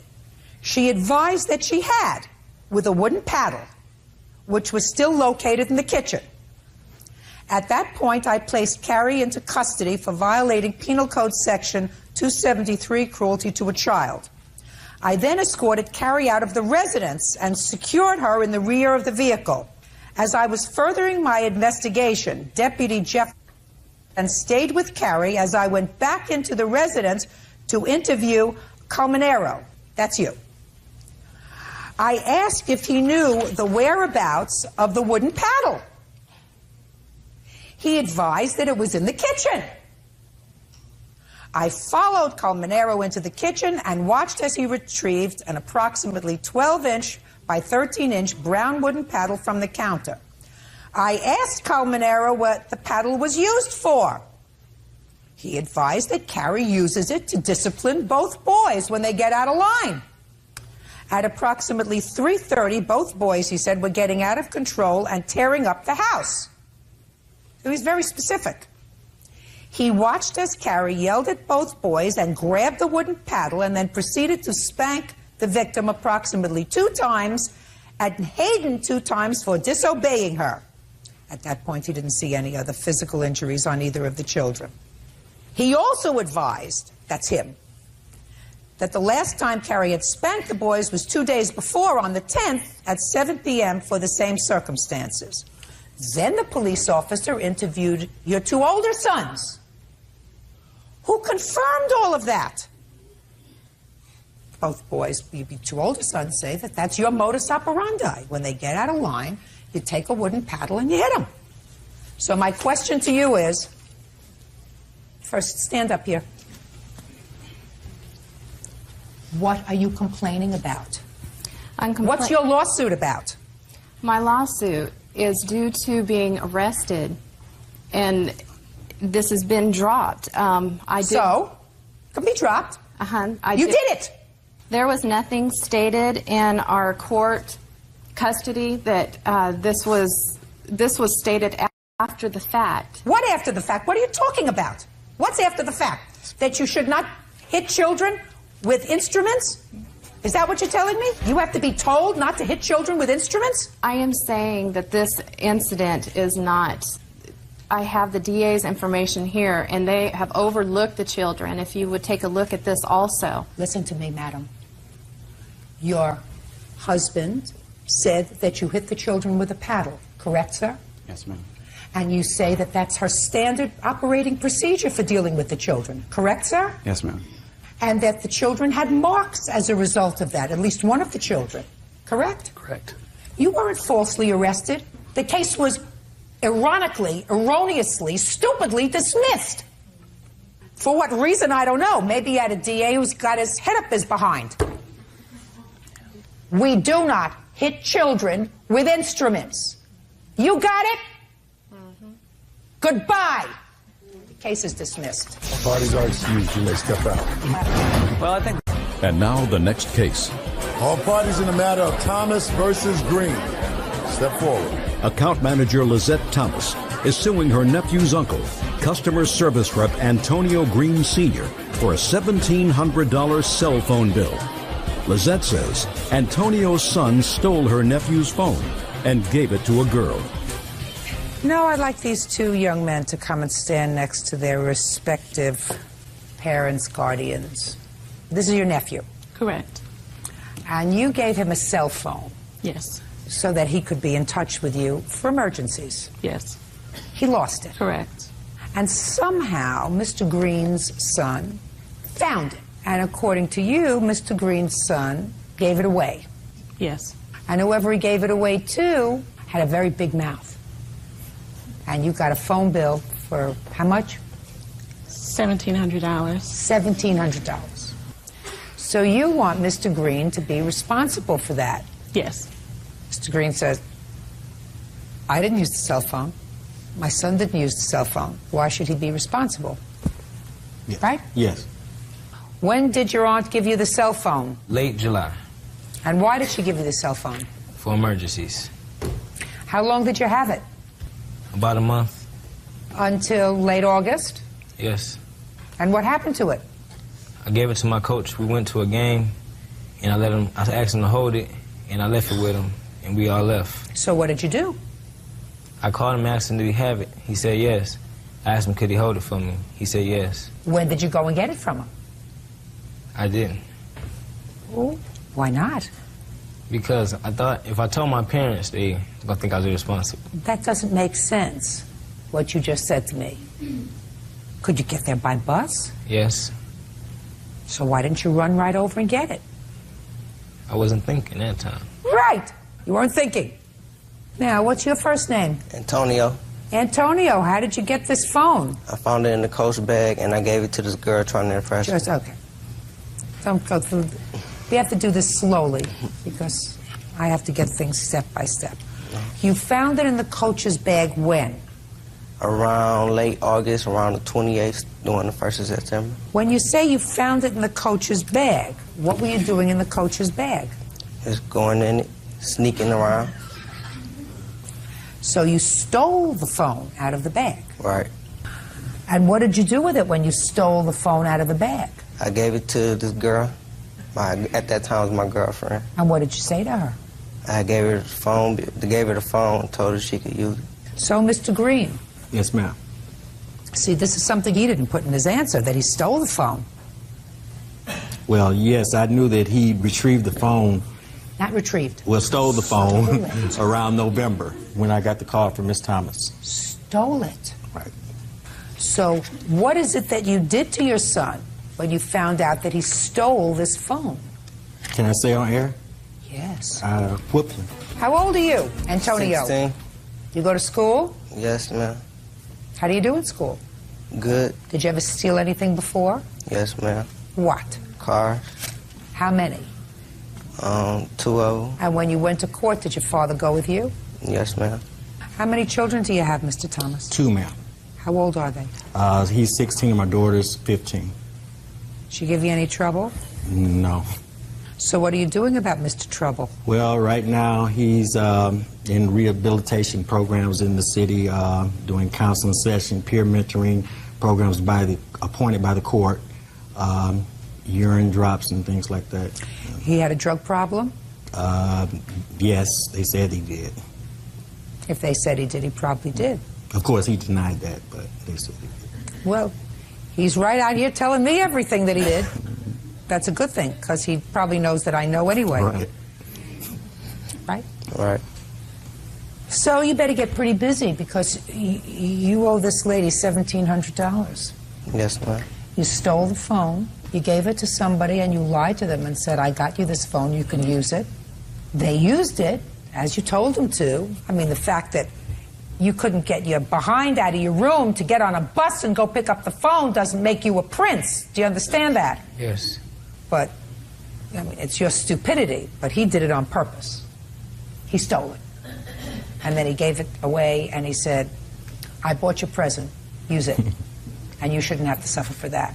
Mr. Green shouldn't have to suffer for that either. What Mr. Green has to do is he has to harness this boy and send him out there to collect cans. 5 cents a piece, if that's all he can do. Because somehow you've got to impress upon him that when he does something wrong, the whole world can't suffer. He's got to suffer. Right. You have to suffer. You understand? Yes, ma'am.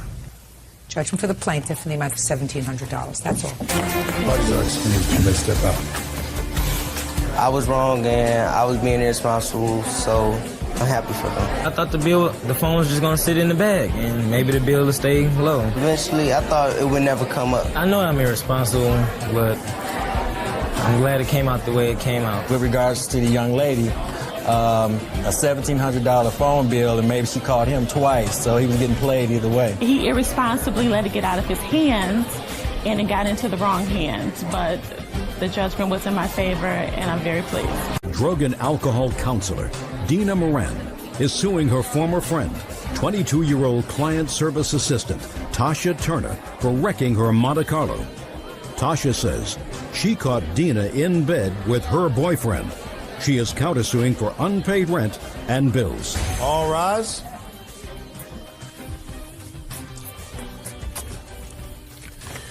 Yeah, this is case number 96 on the calendar in the matter of Moran versus Turner. Parties have been sworn in, Judge. You may be seated. Ma'am, have a seat, please. Thank you, Berta. These two are the saddest people that you've seen in a long time? I know. I'm like... It's just a little lawsuit. It's not life-altering. Miss Moran, this used to be your friend, and according to you, you loaned her your car. She crashed your car into a tree. You want her to pay for the damage. That is correct, Your Honor. Miss Turner says pay for your own car. I took you into my home. You disrespected me, my home. You didn't pay rent, and she is counterclaiming for rent and utilities for the 3 months that you lived with her. Yes, Your Honor. I think we're going to start with your counterclaim. Okay. When did Miss Moran move into your home and why? She ate up my food, ran up my bills, and haven't paid me a dime. And I have a witness here of the verbal agreement that me and her had. Okay, when did she move out? She moved out in February, due to the fact that I caught her in the bed with my boyfriend. Shh. February what? February 6th. The sleazeball was in the bed with my man. Okay. Was your boyfriend living with you at the time? Yes, he was living with me for 5 years. And what happened to him? I smacked them both and threw them out my house. Okay. And their items. Come on. When was she supposed to have started to pay rent? The minute she moved in. She was claiming to help me because she had just started working at a job. Did you start to pay rent? No, Your Honor. She told me that, whenever you get on your feet, I'm willing to take whatever it is that you need, whatever it is that you can afford. Yeah. And I told her, I said, not a problem. I'll pay you at the end of the month. Okay. Did you pay her in January at the end of the month? Yes, I did, Your Honor. How much did you give her? I gave her... Listen. Yes, ma'am. How much did you give her? Your Honor, I only owed her $250, and I paid her. You owed her $250 because that was your agreement, that you were going to pay her $250? The agreement was I was supposed to pay her... Look at me. Don't look over there. I'm sorry. I was supposed to pay her at least half, and her rent is $400 and some odd dollars, and I gave her more than half because I paid her $250. You didn't say that in your papers, and you didn't say that a moment ago, that you had an agreement to pay her half her rent. But now you acknowledge that you had an agreement to pay her half of her rent, and you say that you gave her $250 in January. At the end of January, that is correct. Do you have any proof of that? No, Your Honor. She has the receipts. Did she give you $250 in January? No, she did not, Your Honor. She ain't gave me a dime. Miss Moran, Miss Turner indicated that the reason you left the apartment is because she found you in a compromising position with her boyfriend. Is that accurate? Your Honor, she really didn't catch me in the bed with him. She caught him coming on to me, and he was on top of me. There was no situation where we were in the bed and we were naked or anything like that. Okay. So I wasn't as graphic as you just were. I'm sorry. I said she caught you in a compromising position This is true, Your Honor. And I was telling him to get off me, get away from me. You're supposed to be my best friend's boyfriend, and, get away from me. Okay. Now we're going to get to your claim. Okay. When did you loan her your car? About the end of February. After she threw you out? She and I had come to an agreement that, all right, I explained to her the situation as to what she walked in and saw. She walked in and her boyfriend was standing on top of me, and he was like over my face like he wanted to kiss me, and he kept, trying to pull my clothing off and whatnot. And she walked in and seen that, and she and I had talked about it. And I truthfully think, Your Honor, she was using me because the tramp didn't have any money to get a rental car. Listen to me, please. What I want to know, Miss Turner, is you called Miss Moran and asked to borrow her car. Yes, I did. Now, my question is, and it struck me in the papers because you were very irate at what you saw with the plaintiff and your boyfriend. Yes. Why would you call her and ask her for a favor to borrow her car if you were so angry? She was honestly my last resort. I don't want to have anything to do with the slut. Well, listen to me. I was on the verge of going to get fired from my job because I had missed days. I would walk before I would call and ask somebody for a favor who had done something as disrespectful as you allege in your papers. My job was an hour away. There was no way or nobody would let me borrow their vehicle. And tell me about the accident that you had. I was coming home from work around, I get off at 12, so it was around 12:15. I was coming home from work. It was dark at night. I was coming down a one-way street. What happened was my cell phone was ringing. I went to lean over to answer my cell phone. And when I went to reach over, the car drifted into the left telephone pole. It was on my left-hand side. So the accident was clearly your fault, right? I guess. What do you mean you guess? It was an accident. Well, I said the accident was clearly your fault. It wasn't his fault, was it?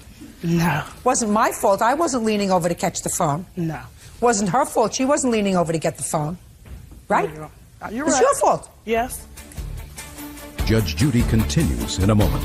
Dina Moran says former friend Tasha Turner wrecked her Monte Carlo. Tasha says Dina slept with her boyfriend. Madam, when something is your fault, you have to pay for it. I don't believe I should pay her anything because she owes me money. Just a second. How much did it cost to fix the car? Your Honor, it costs... you have estimates? Yes, ma'am. I have the estimates, and I also have pictures of the damage. I want to see it.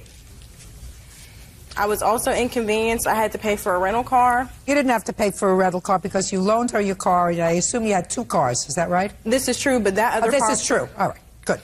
Yeah, she's lying, trying to get more money. Your Honor, I'm sorry. I also have... I didn't ask you anything. Okay, so the damage is $29.54 to the car. There's substantial damage to the car. Pretty nasty pictures. Okay. Now, clearly, she doesn't owe you anywhere near $3,000. Well, she owes me for the fact that I had to kick my boyfriend out, and he was helping me pay my bills also. And now I can't afford to pay my credit card bills. My license is about to get suspended because I can't pay my fine. Your Honor, if she... I didn't ask you anything. I do apologize. Ms. Turner. Yes. I read that interesting and novel part of your lawsuit. Yes. That because of the compromising position you found your boyfriend and the plaintiff in, you threw him out. Yes, I did. And it's her fault that you had to throw him out. Yes, it is. So you want her to pay what he was paying you in rent, not only what she was supposed to pay you, but what he was paying you, which is well over $3,000. Yes. If you look at my credit card bill, Your Honor. Listen to me, my dear. Yes. If your boyfriend is a dog, he's a dog. Well, he wasn't a dog till she moved in. I want to tell you something. A dog is a dog is a dog. Okay. If it wasn't her, it would be somebody else. She was just convenient. She came on. Listen to me. She was just convenient. And certainly, you're not married to this man. There is no lawsuit for alienation of affection because you don't have a commitment to this guy, and he didn't have a commitment to you. Well, I was with him for 5 years. Boyfriend is not husband. Okay. If you were with him for 5 years, how come you weren't married? He didn't propose to me. That should have given you a clue. That should have been a clue in year 2, not year 5. Okay. The fact that he wasn't committing to you and still looking around to see what else was out there should have been evident to you. The fact that you were with him, committed to him, but he wasn't committed enough to propose, right? You're right. Good. Okay. She owes you $250 because I don't believe she gave you $250. So I'm deducting the $250 from the $29.54, which leaves $2,704, if my math is correct. You got it. Thank you very much, judgment for the plaintiff. Bodies are excused. You may step out. He was a dog anyway, so, you know, a dog is a dog. If he cheats, he cheats. He's always going to do it. I caught her in bed with him. They were both together in bed giving him... When there's something as fine as me in front of him, that it's a problem. I think she came on to him because she's like that. She flaunts herself around town like that. She was drunk. She told me she's coming home at 12 o'clock from work. She wasn't working until 12. She was my best friend for 9 years, but the tramp isn't anymore. She was out at the club, and I know she was out at the club because we party all night when we do party. Don't trust your best friend around your man. It's a sad thing to say. You know, they claim they're your friend, but they'll wreck your car in the end, so you better watch. Angela Landy is suing her former employee, Alishani Wyatt, for stealing clients and breaching their employment agreement. Court come to order. All rise. Have a seat, please. Hello, Judge. Case 2112, Landy versus Wyatt. Thank you. You're welcome. Miss Wyatt, when did you become an esthetician? I was licensed as an esthetician in March of 2021. Okay. Miss Landy, this is what your case is about. You hired Miss Wyatt for your business. You have a spa business? Is that what it is? Yes, Your Honor. How long have you had the business? I've been in operations as an S Corp since 2016. I worked for myself as a sole proprietor since 2009. How many employees did you have in 2020 and 21? In 2020, it was during the pandemic. We were shut down most of the time. In 2021, there was up to 5 employees, not including myself, Your Honor. It was 6 of us total. Does that include Miss Wyatt? It does, Your Honor. When did she start working for you? She started working for me in February of 2021 as a receptionist. I hired her as a receptionist. Okay. Not an esthetician? No, Your Honor. Okay. Were you going to school at the time? I was not hired in February. I didn't get my license until March of 2021. What the plaintiff says is you were hired in February. She probably has documents to work as a receptionist. I was not hired. I didn't even have my license then. Did you have any proof that she started in February? Your Honor, I have proof that she... Was she on your payroll? She was on my payroll. Okay, so that's what we have document of in that is that she started brand new as a receptionist. Maybe it was in March of 21. Okay. I have my first paycheck stub. I'd like to see it. Okay.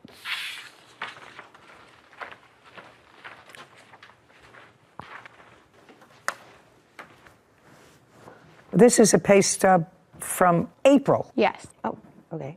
Okay. This is your claim. Your claim is that when Miss Wyatt came to work for you, subsequently as an esthetician, which she was, because she counted her among your 6 employees in 2021, that she had signed a contract which provided for certain restrictions should she leave. You don't have that contract. I cannot find it. It was supposed to be. Okay. You don't have that contract. Nope. Miss Wyatt, when you went to work for the plaintiff, do you recall signing a document? I do recall signing documents stating like what my job title was and like the documents that would go towards what we went over and things like that for training purposes. Okay. Your Honor, I have non-solicitation, non-disclosure agreement documents of employees. There's 4. Okay. Is this an employee of yours? No, it is not, Your Honor. Ever? Was ever? Never been an employee. Were either one of those 2 people employees, former employees? Tabitha Brown was. Was this a former employee of yours? Tabitha Brown was a former employee. At approximately the same time? She was an employee of mine for 5 years up until April 17th, Your Honor. Did she voluntarily leave or did you? She voluntarily left. Okay. Did she voluntarily leave to go to work with the defendant? I did not know that until the day defendant left. But ultimately you determined that she did? Sure did. Okay. She was with you for 5 years? Sure. Yes. I assume that if you have a business and you don't have this contract, which you allege if you could produce, had a specific non-compete clause in it, but you don't have it. She remembers signing something, but she doesn't remember exactly what it was. Can you stand up? Tell me your name.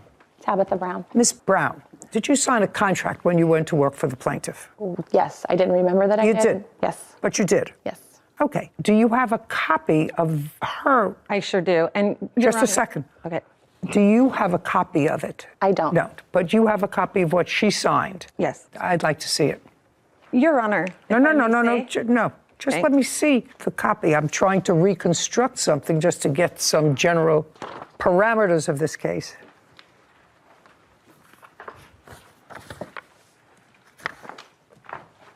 Tabitha Brown, March 22nd, 2022. Yes. Different. Oh. That is not the non-solicitation, non-disclosure agreement. That's a different agreement. Those are contracts she has signed. Oh, well, you gave me 2 things. What is this? One is her non-disclosure, non-solicitation, and also the second one is the role definition of an esthetician working for me. Looking at the non-compete. Okay, this is pretty standard. Kevin, would you show this to Miss Brown? And I also want you to show it to Miss Wyatt. That clearly your signature. Yes, ma'am. Yes. And so that says within 1 year of your leaving Miss Landy's employment, you will not work in a related field within 7 miles from her current place of business. Yes. When you left her employment, did you go to work with Miss Wyatt? We left to share. Yes. The answer is either yes or no. So you did. You Yes. went to work with Miss Wyatt. And when you went with Miss Wyatt, that was sometime in 2022. Yes, ma'am. What month? May of 2022. Your Honor, that's incorrect. Shh. Don't. I'm not needing your help. Okay. In this case, you don't have a physical signed contract, so I don't see why you think that you have all documentation. I don't have documentation. That's what I'm saying. Due to the fact that I believe she stole the information out of my filing cabinet. I still have to pinch myself to really believe it. You don't get better if you win all the time. You look at yourself more when you lose. I'm thinking of my daughter today. I miss her so much. This is making me want to be more adventurous for her, definitely. Yeah. If by the last episode true love is not achieved, drama world will cease to exist. What? It's up to us to stop it.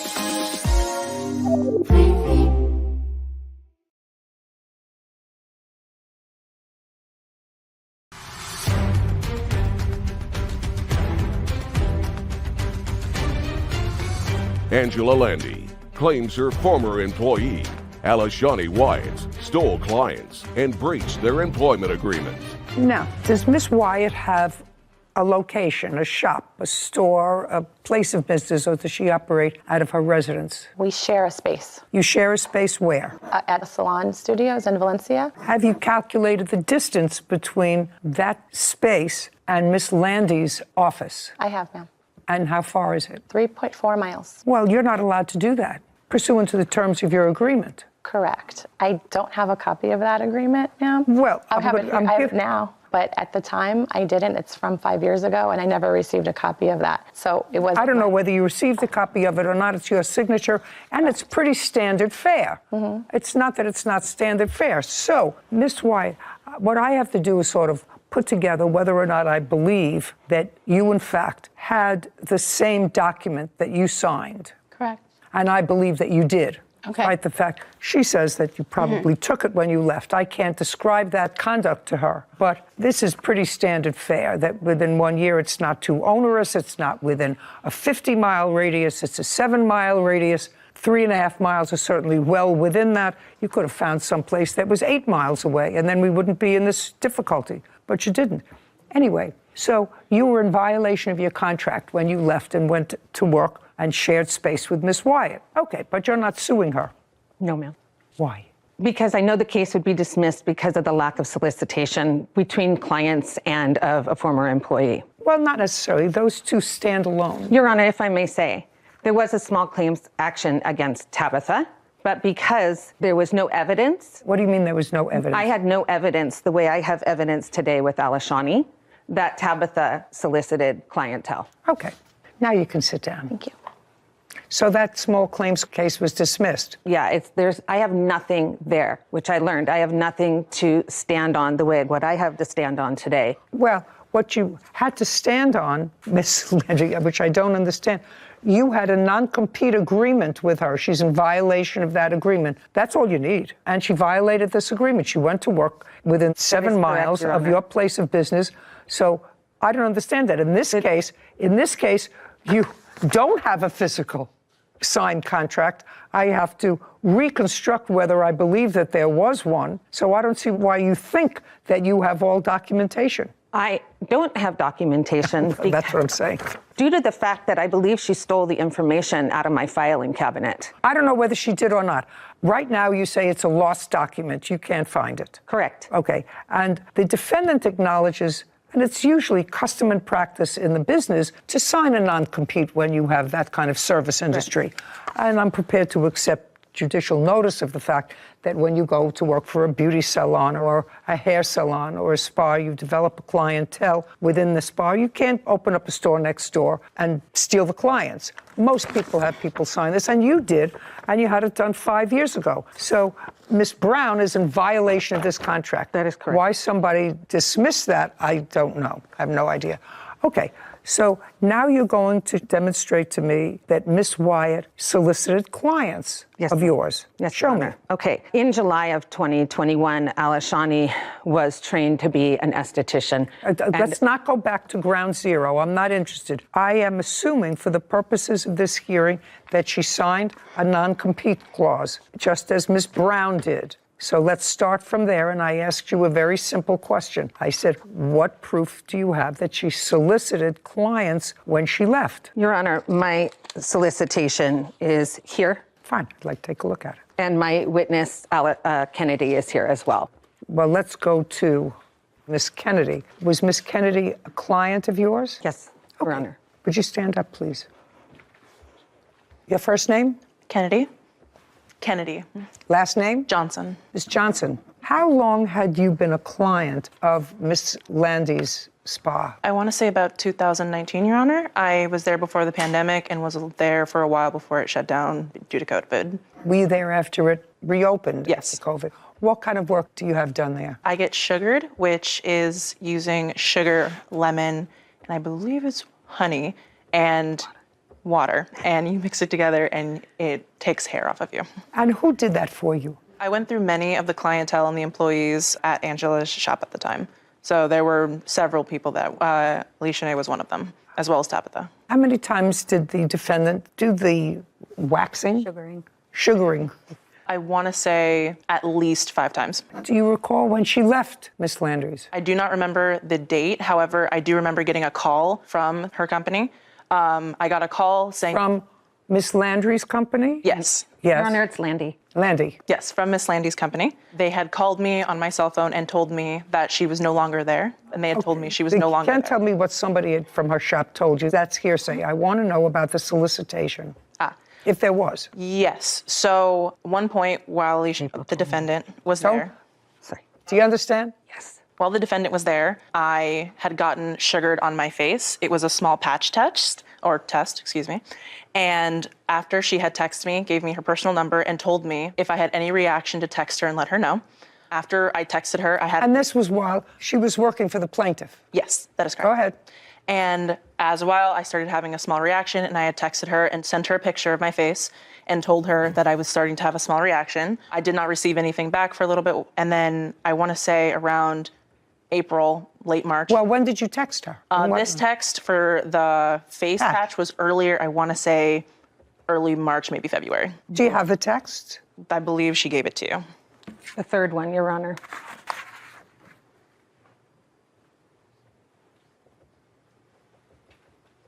What date did Miss Wyatt leave your employ? April 22nd is when I got her immediate resignation. April 22nd, 2022.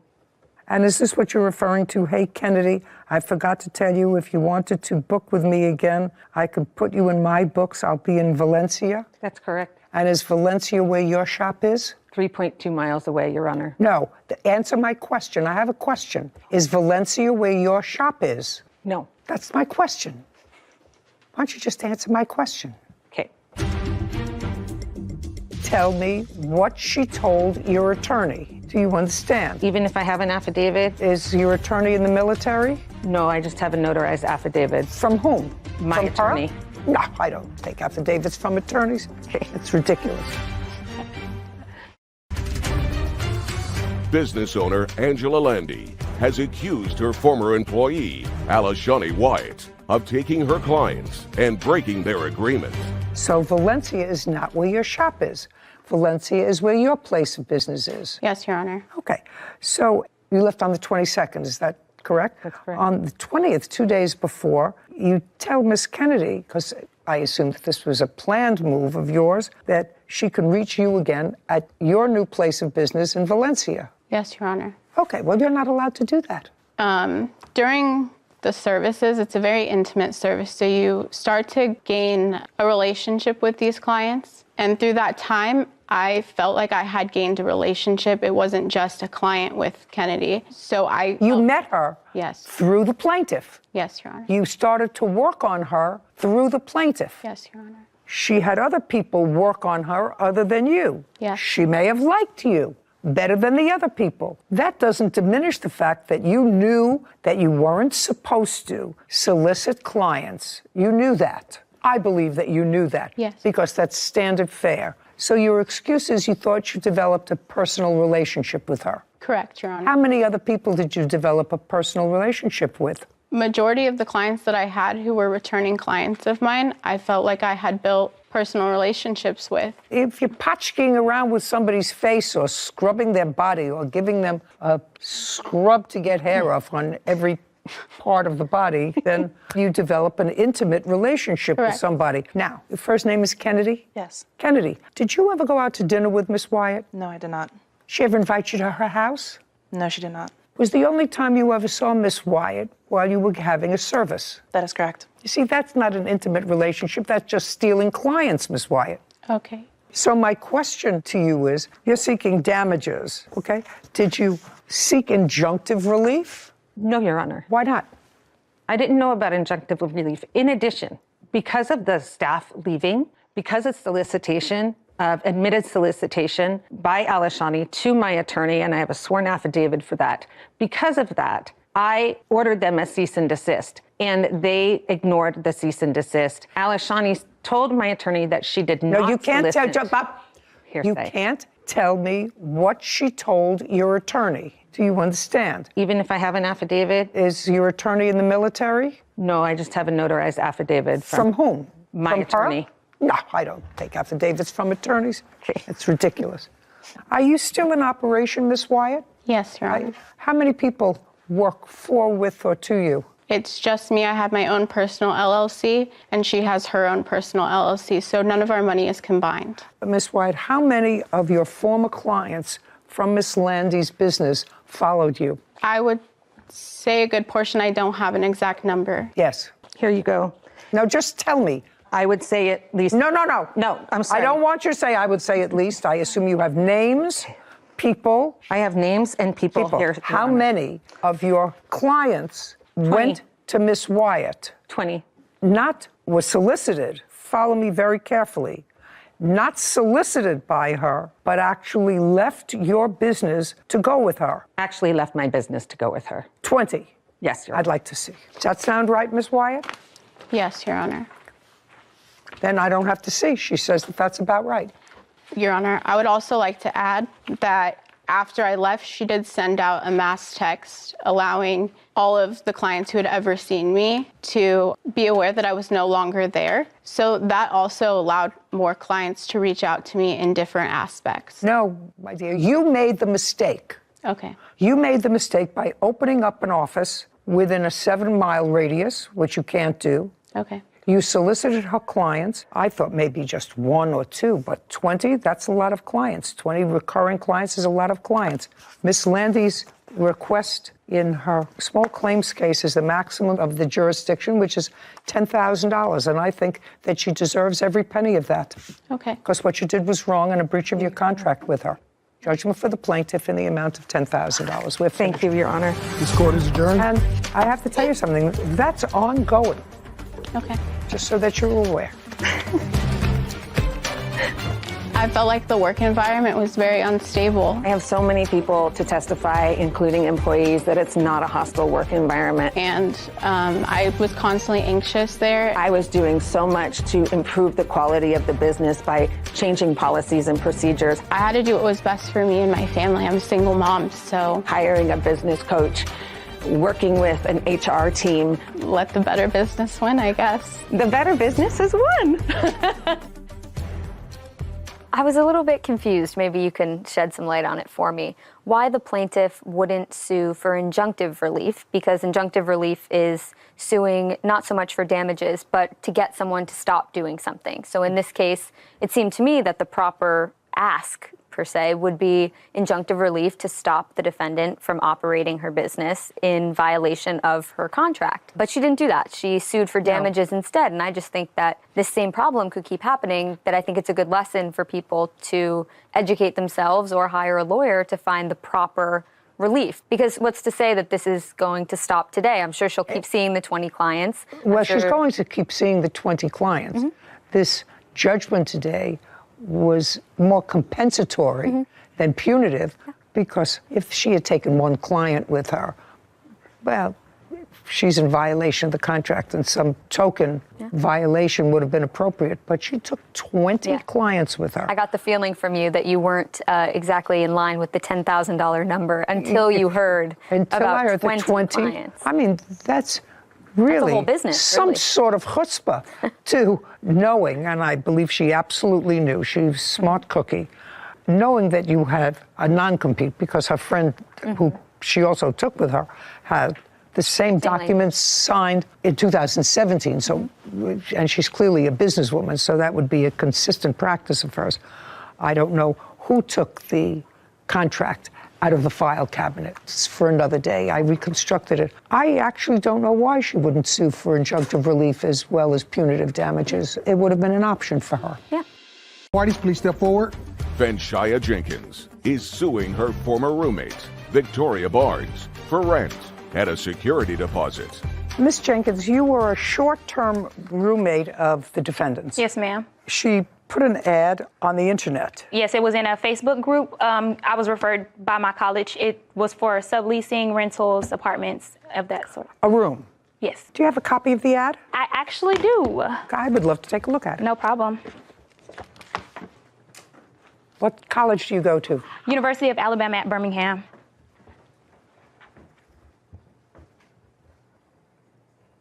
Miss Barnes, you were pretty specific in this. It says it's average about $800 a month. Utilities included, unfurnished, looking for a female roommate, sublease, personal, bedroom and bathroom, pool, tennis, laundry site. Must be willing to complete a background check. Yes. Okay. And did you go to look at the room? Yes, ma'am. On what date? It was the same day that I signed the sublease, which was, I'm so sorry. It was February the 10th. No, I moved in on February the 10th. That is incorrect. We signed our sublease on, I believe it was actually maybe January 22nd. Does it have a date on it? This only has the date for when I will be moving in and May moving I out. please see it? The date is on the signature page. Okay. It's on the last page of that packet. You don't have to help her prove her case. I want to make sure she got it right. You don't have to help her prove her Yes, case. ma'am. Well, who crossed this out? It says subleasee is one of, first it said one, that's crossed out, and then it said two total tenants occupying the premises. I did cross that out because it is two of us. And I accidentally wrote one of one, but it's two of us total. And that was crossed out on the date that I signed it. Is that correct? Yes, it was quite a few pages on there. So it was agreed that there would only be the two of you occupying the premises. Not completely correct. That's what it says, that there would be two people Yes, ma'am. occupying the premises. Am I correct? In the initial agreement, I made it clear that... No clear. This says the sublessee's interest in the sublessee is one of two total tenants occupying the premises. That's what the lease says, which means there are only two people, according to this sublease, which is signed, who will be occupying the premises. That's all it says. I haven't finished the next page yet. But that's what the lease says. Not what you made clear, not what you might have said outside of this. This is what's binding. Okay. And this indicates that the subleasee, that's you, Yes, ma'am. does not need to obtain her permission. Not at all. Overnight guests, which would make sense that she doesn't need your permission to have overnight guests. Yes, ma'am. Okay. This is what your case is about. Now I've read this agreement. You moved in February 10th? Yes, ma'am. And started to have difficulty because Miss Barnes has a boyfriend. That would be you. Yes, ma'am. And he was there a lot. No, that was not a problem. Well, according to you, it was a problem when he had his own key. Yes. And he came, according to you, unannounced. Yes, ma'am. Alone. Well, it doesn't say that he has to be announced. I can understand it if he was occupying the residence with his own key and there all the time. That certainly would be in violation of the lease. Would you stand up for a second? Tell me your name, sir. It's Sean White. Are you and the defendant currently living together now? No. Have you ever lived together? No. Can you tell me why it would be that you would have a key to her premises? Well, she is my fiance. We've been together almost... Because she's your fiance? Yeah. When did she become your fiance? Around a year ago. And is there any reason why you're not living together? Yes. In recent... Yes. You're going to tell me. Yes, ma'am. I'll tell you. In recent events, I just lost my father, and I'm trying to launch my trucking company and get that off the ground, so it's just wouldn't be the best thing right now. How far is your residence from your fiance's? About an hour and a half. And her residence from your business? I'm a truck driver, so I'm always mobile, but where I load at, she's usually close to it. And that's when you stay at the house? Yeah. And how many times a week do you load your truck? Close to her, maybe 2 or 3 times. 2 or 3 times a week? Yeah. So that means that you're spending either 2 or 3 nights a week at her house? Yes. Yes. And that's been going on for how long, sir? Just this year. So far, we're doing fine. You see, I don't yell unless someone provokes me. He seems like a very nice.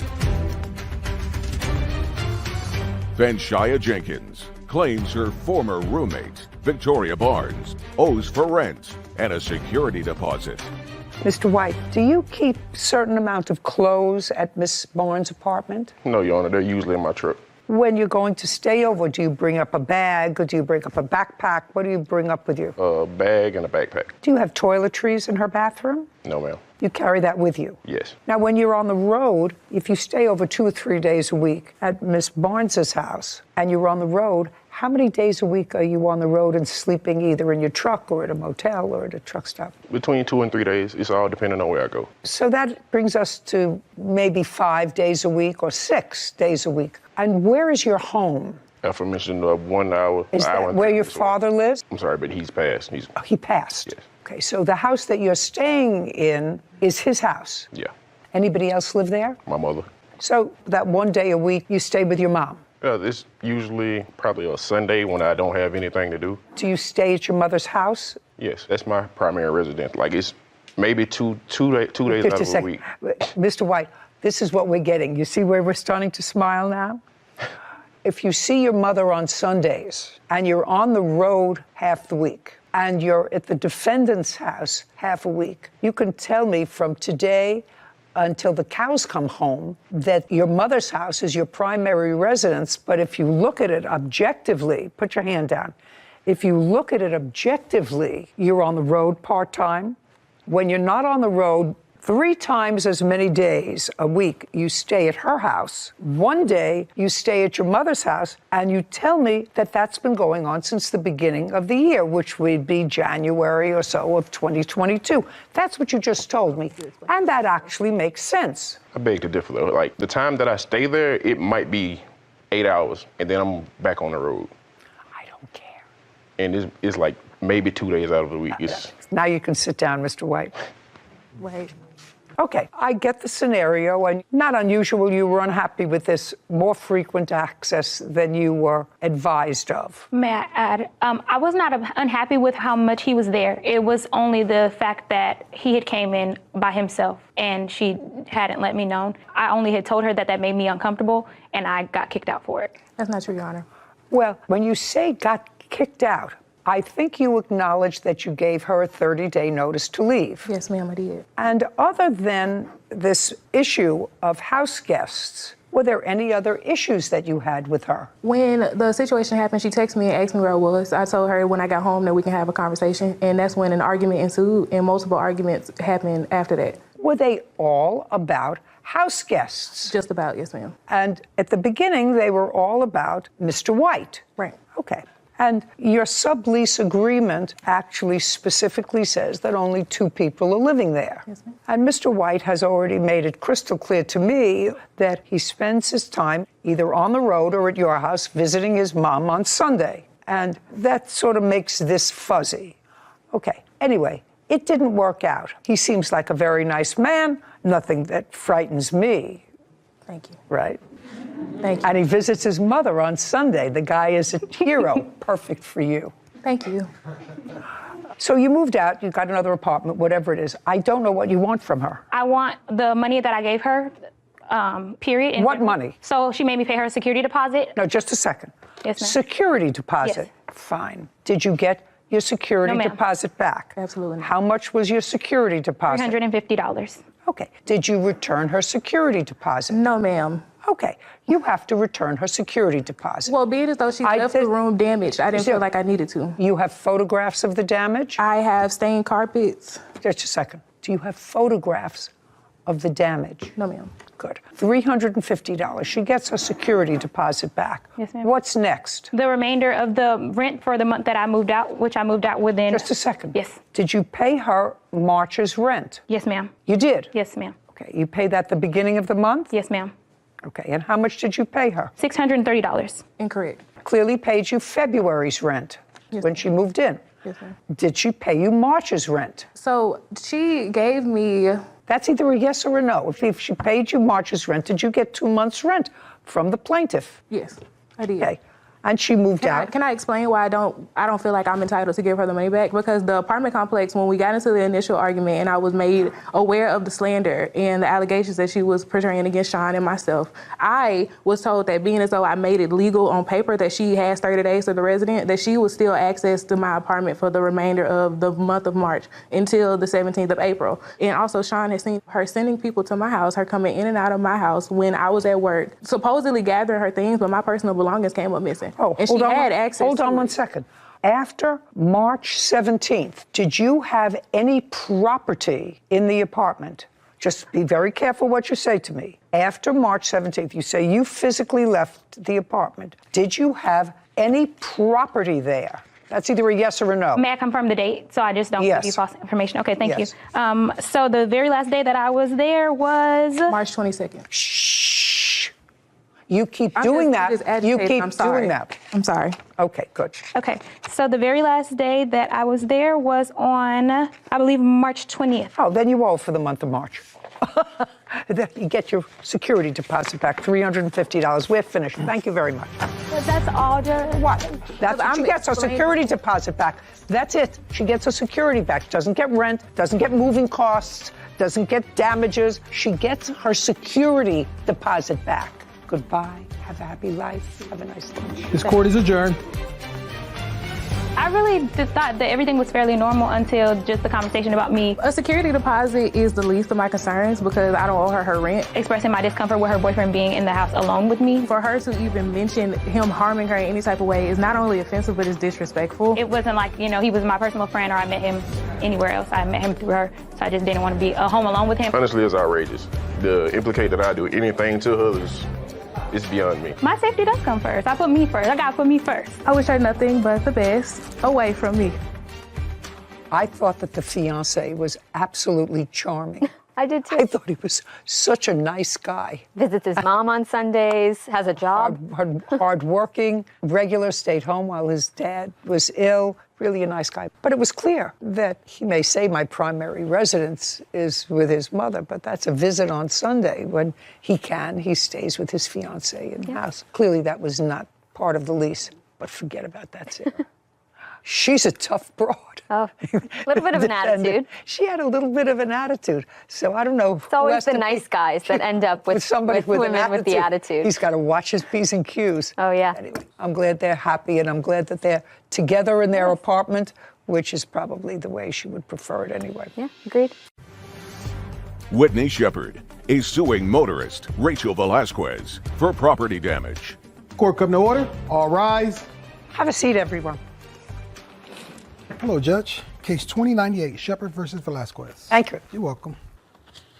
Okay, Ms. Velasquez, I'm going to start with you because the case is unusual and the case really starts with you. You were driving your car. Correct. And had an accident on the 13th of February of this year. Right. Tell me about it. I was going west on...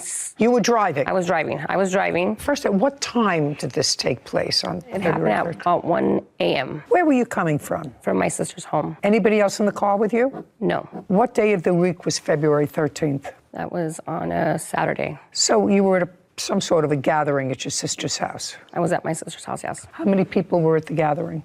There was just about maybe 10 of us. And what time had you arrived at your sister's house? Saturday, mid-morning. Did you have dinner there? Yes. Any alcohol served all day? Yes. What kind? Just a beer.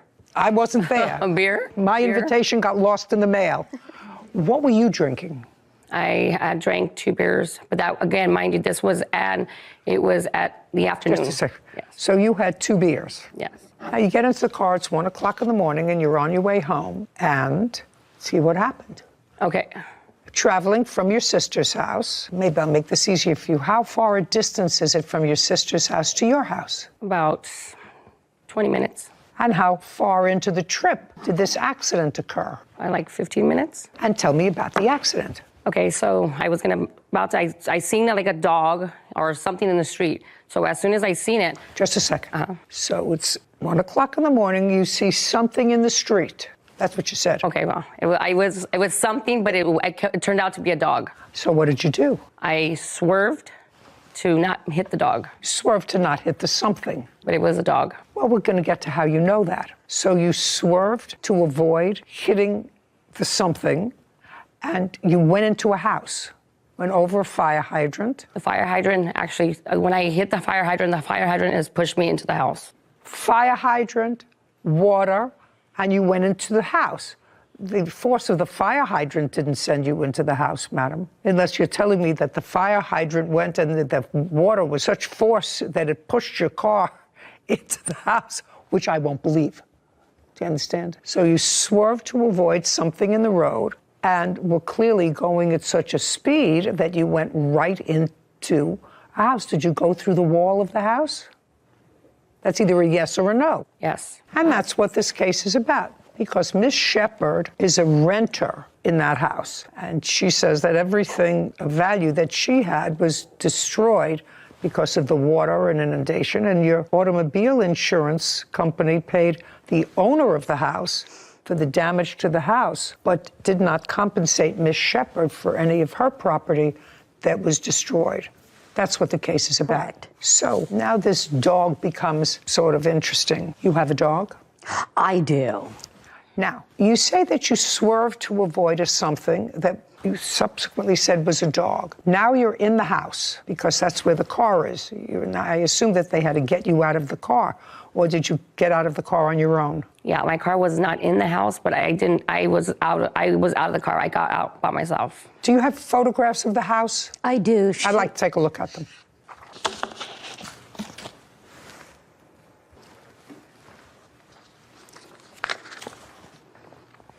Oh, that's pretty much in the house. Yeah, she went through 2 walls. Yeah. Do you know how much money your insurance company paid out to the homeowner? $5,000. $5,000. Is this your car? Yes. And this is where it landed? Yes. Okay, now, you got out of the car, and what did you do? I got out of the car. My sister, she was there too. What do you mean your sister was there too? She was following right behind me, because she's the one who she had seen the dog that I swerved to hit. She's seen the dog as well. I'm talking to you. You got out of the car, and? I went to walk to get my sister. And? And we waited for the ambulance to get there. For whom? For me. What was wrong with you? I had 3 broken ribs. Where did you wait for the ambulance? Right in front of the house. Now tell me about the dog. The dog, when the car came to a stop, I seen the dog run back into the yard. Yeah. So you're crashing into the front of the house. Your eyes are in front of you. You're crashing into a house. You take down the whole wall when you crashed into the house. And what you're telling me is you crashed into the house, and out of what kind of vision? You went through a wall. How did your eyes get to the backyard? You swerve. You go into, either you swerve because there's something in the road, or you swerve because you weren't paying attention, or you swerve because the beers that you had were too late in the day, whatever the reason that you swerved. But now you're facing the inside of a house.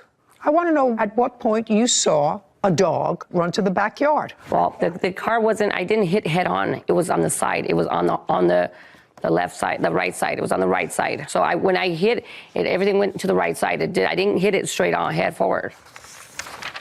This is your car. But I did not hit it straight This is your car. So you're telling me your car was damaged before? No, ma'am. Okay.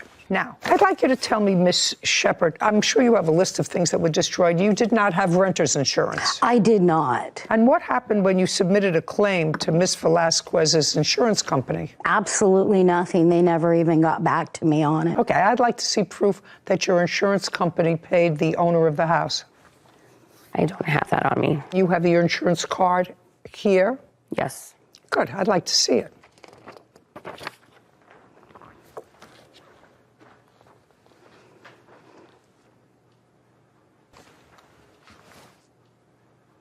Did you make a claim? I did. I did the day on February 14th. Who owns this car?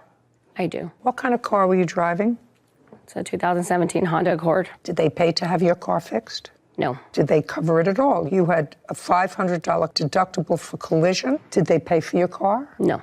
You have medical records? No, I didn't bring them. Did the police respond to the location? Yes. Were you given a blood alcohol test or a breathalyzer test at the scene? No. Do you have a police report? I do. I'd like to take a look at it.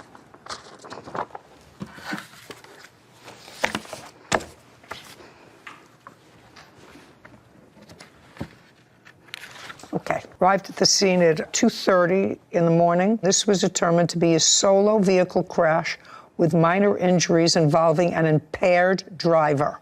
That impaired driver would be you, because she wasn't driving her house. Now, Ms. Velasquez, not good form when the police reports. Do you see the police report? Have you seen the police report? Yes. Okay, so you know the police report found that you were impaired at the time of the accident. It also indicates that the police officer immediately after the accident questioned you on a gurney in the hospital. And that was immediately after this happened. I'm going to read what it says. Party 1, Velasquez, is riding her Honda at 55 miles per hour while under the influence. It says at the time of your statement, Party 1, that's you, states she attempted to turn left because she was heading to her mother's house, but did not recall how she crashed. Certainly don't see anything about a dog here, only an impaired driver. Okay, and then later you told this police officer that you admitted drinking 3 beers early at her home. Police officer said he asked you whether you felt the effects of alcohol drinks, to which you replied yes. The officer conducted a limited number of field sobriety tests at the hospital, which Party 1 failed to perform. Party 1's objective signs and symptoms of intoxication, and you were placed under arrest. No, ma'am. Yeah, I placed Party 1, that's you, under arrest for DUI. This police officer determined that you were drunk, and this police report has absolutely nothing about a dog causing the accident. It has you saying, I don't know what caused the accident. Whitney Shepard claims motorist Rachel Velasquez owes for property and water damage after Rachel's car ran over a fire hydrant and crashed into Whitney's home. Something just came through my house.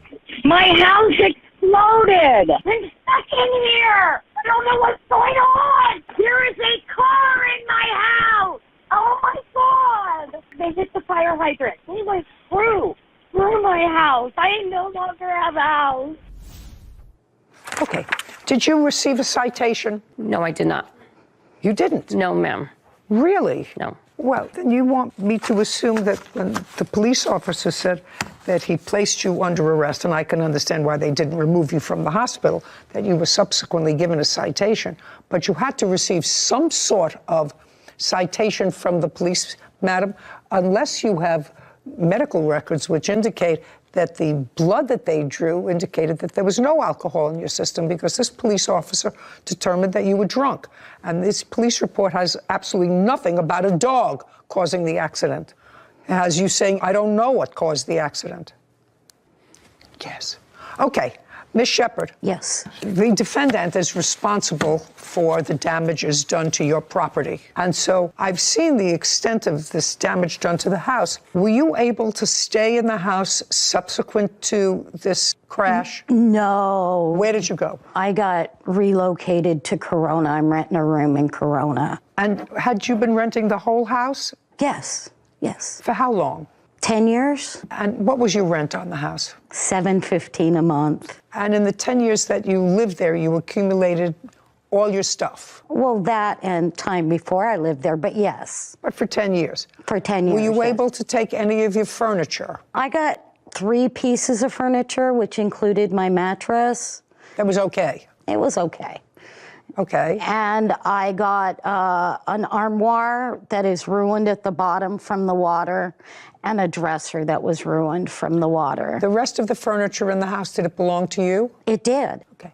So you had a table, chairs, eating? Table and chairs, no couch. It was a small house, 457 square feet. What about your clothes? I have not seen my clothes since the day the accident happened. Did the water infiltrate the house as a result of the fire hydrant? Yes. I was trapped in that house for 4.5 hours. Me and my dog were trapped in the house for 4.5 hours. My dog was in bed with me, sleeping. When you left to rent this room, did you take anything with you? Well, the night the accident happened, when I was trapped for 4.5 hours, I was hiding because the fire hydrant was throwing big rocks onto the roof, and I thought the whole house was coming down. But I kept coming out and filling a backpack with things my grandchildren had given me and pictures of my grandchildren. I didn't even think to take clothes or anything out. And you went right there to some place where you were relocated? Did you Yeah, go I to was a relative? relocated immediately. It was red tagged, and it took 68 days to get a yellow tag so I could hire a company. Do you know how much the landlord got for the damage on this house? She had insurance, and she's rebuilding right now. So she had her own insurance? She had her own insurance, yeah. Okay, Ms. Velasquez, there's no question in my mind that your mind is fresher at the time of the incident than it is months and months later when you've had a chance to reflect on why an accident is not your fault. You were questioned by police officers immediately after the incident. You responded, actually, to the police officers and told them what happened and told them that you crashed and you didn't know why. The police officers observed your demeanor. They determined that you were operating a vehicle under the influence of alcohol. I don't know whether you have insurance or not. I don't know whether you had insurance on the date of the incident or not. But by your careless and reckless behavior, you've turned this lady's life upside down. She had a little life in a little house where she had all of her property, and you've turned her life totally upside down. She has nothing. And you're responsible for that. So if you had no insurance or if the insurance disclaimed, that would be your problem. Judgment for the plaintiff in the amount requested, $10,000. We're finished. Thank you. This court is adjourned. I think it was the correct decision, as it really could be the only decision. I remember seeing the dog run through, but yeah, it was an accident. I thought my house exploded, and I was in a house that was going to come down with my dog. Luckily, I didn't hurt anybody. I think anybody who would drink and drive isn't willing to take responsibility for their actions. You know, sometimes you're the windshield and sometimes you're a bug. Sometimes you're both. As in this case. That's really a trick. I have no idea what that insurance is. A lot of fine print, I'm feeling, was probably the issue. Yeah, but I cannot imagine if it was legitimate insurance, and she had legitimate insurance, except that she's got a $10,000 maximum on any sort of collision. Mm-hmm. So I don't know what it is. I actually feel sorry for that lady, don't you? Me too. Everything in 500 square feet in a home that she's built. And she's comfortable. She was comfortable in that. No, exactly. She has nothing.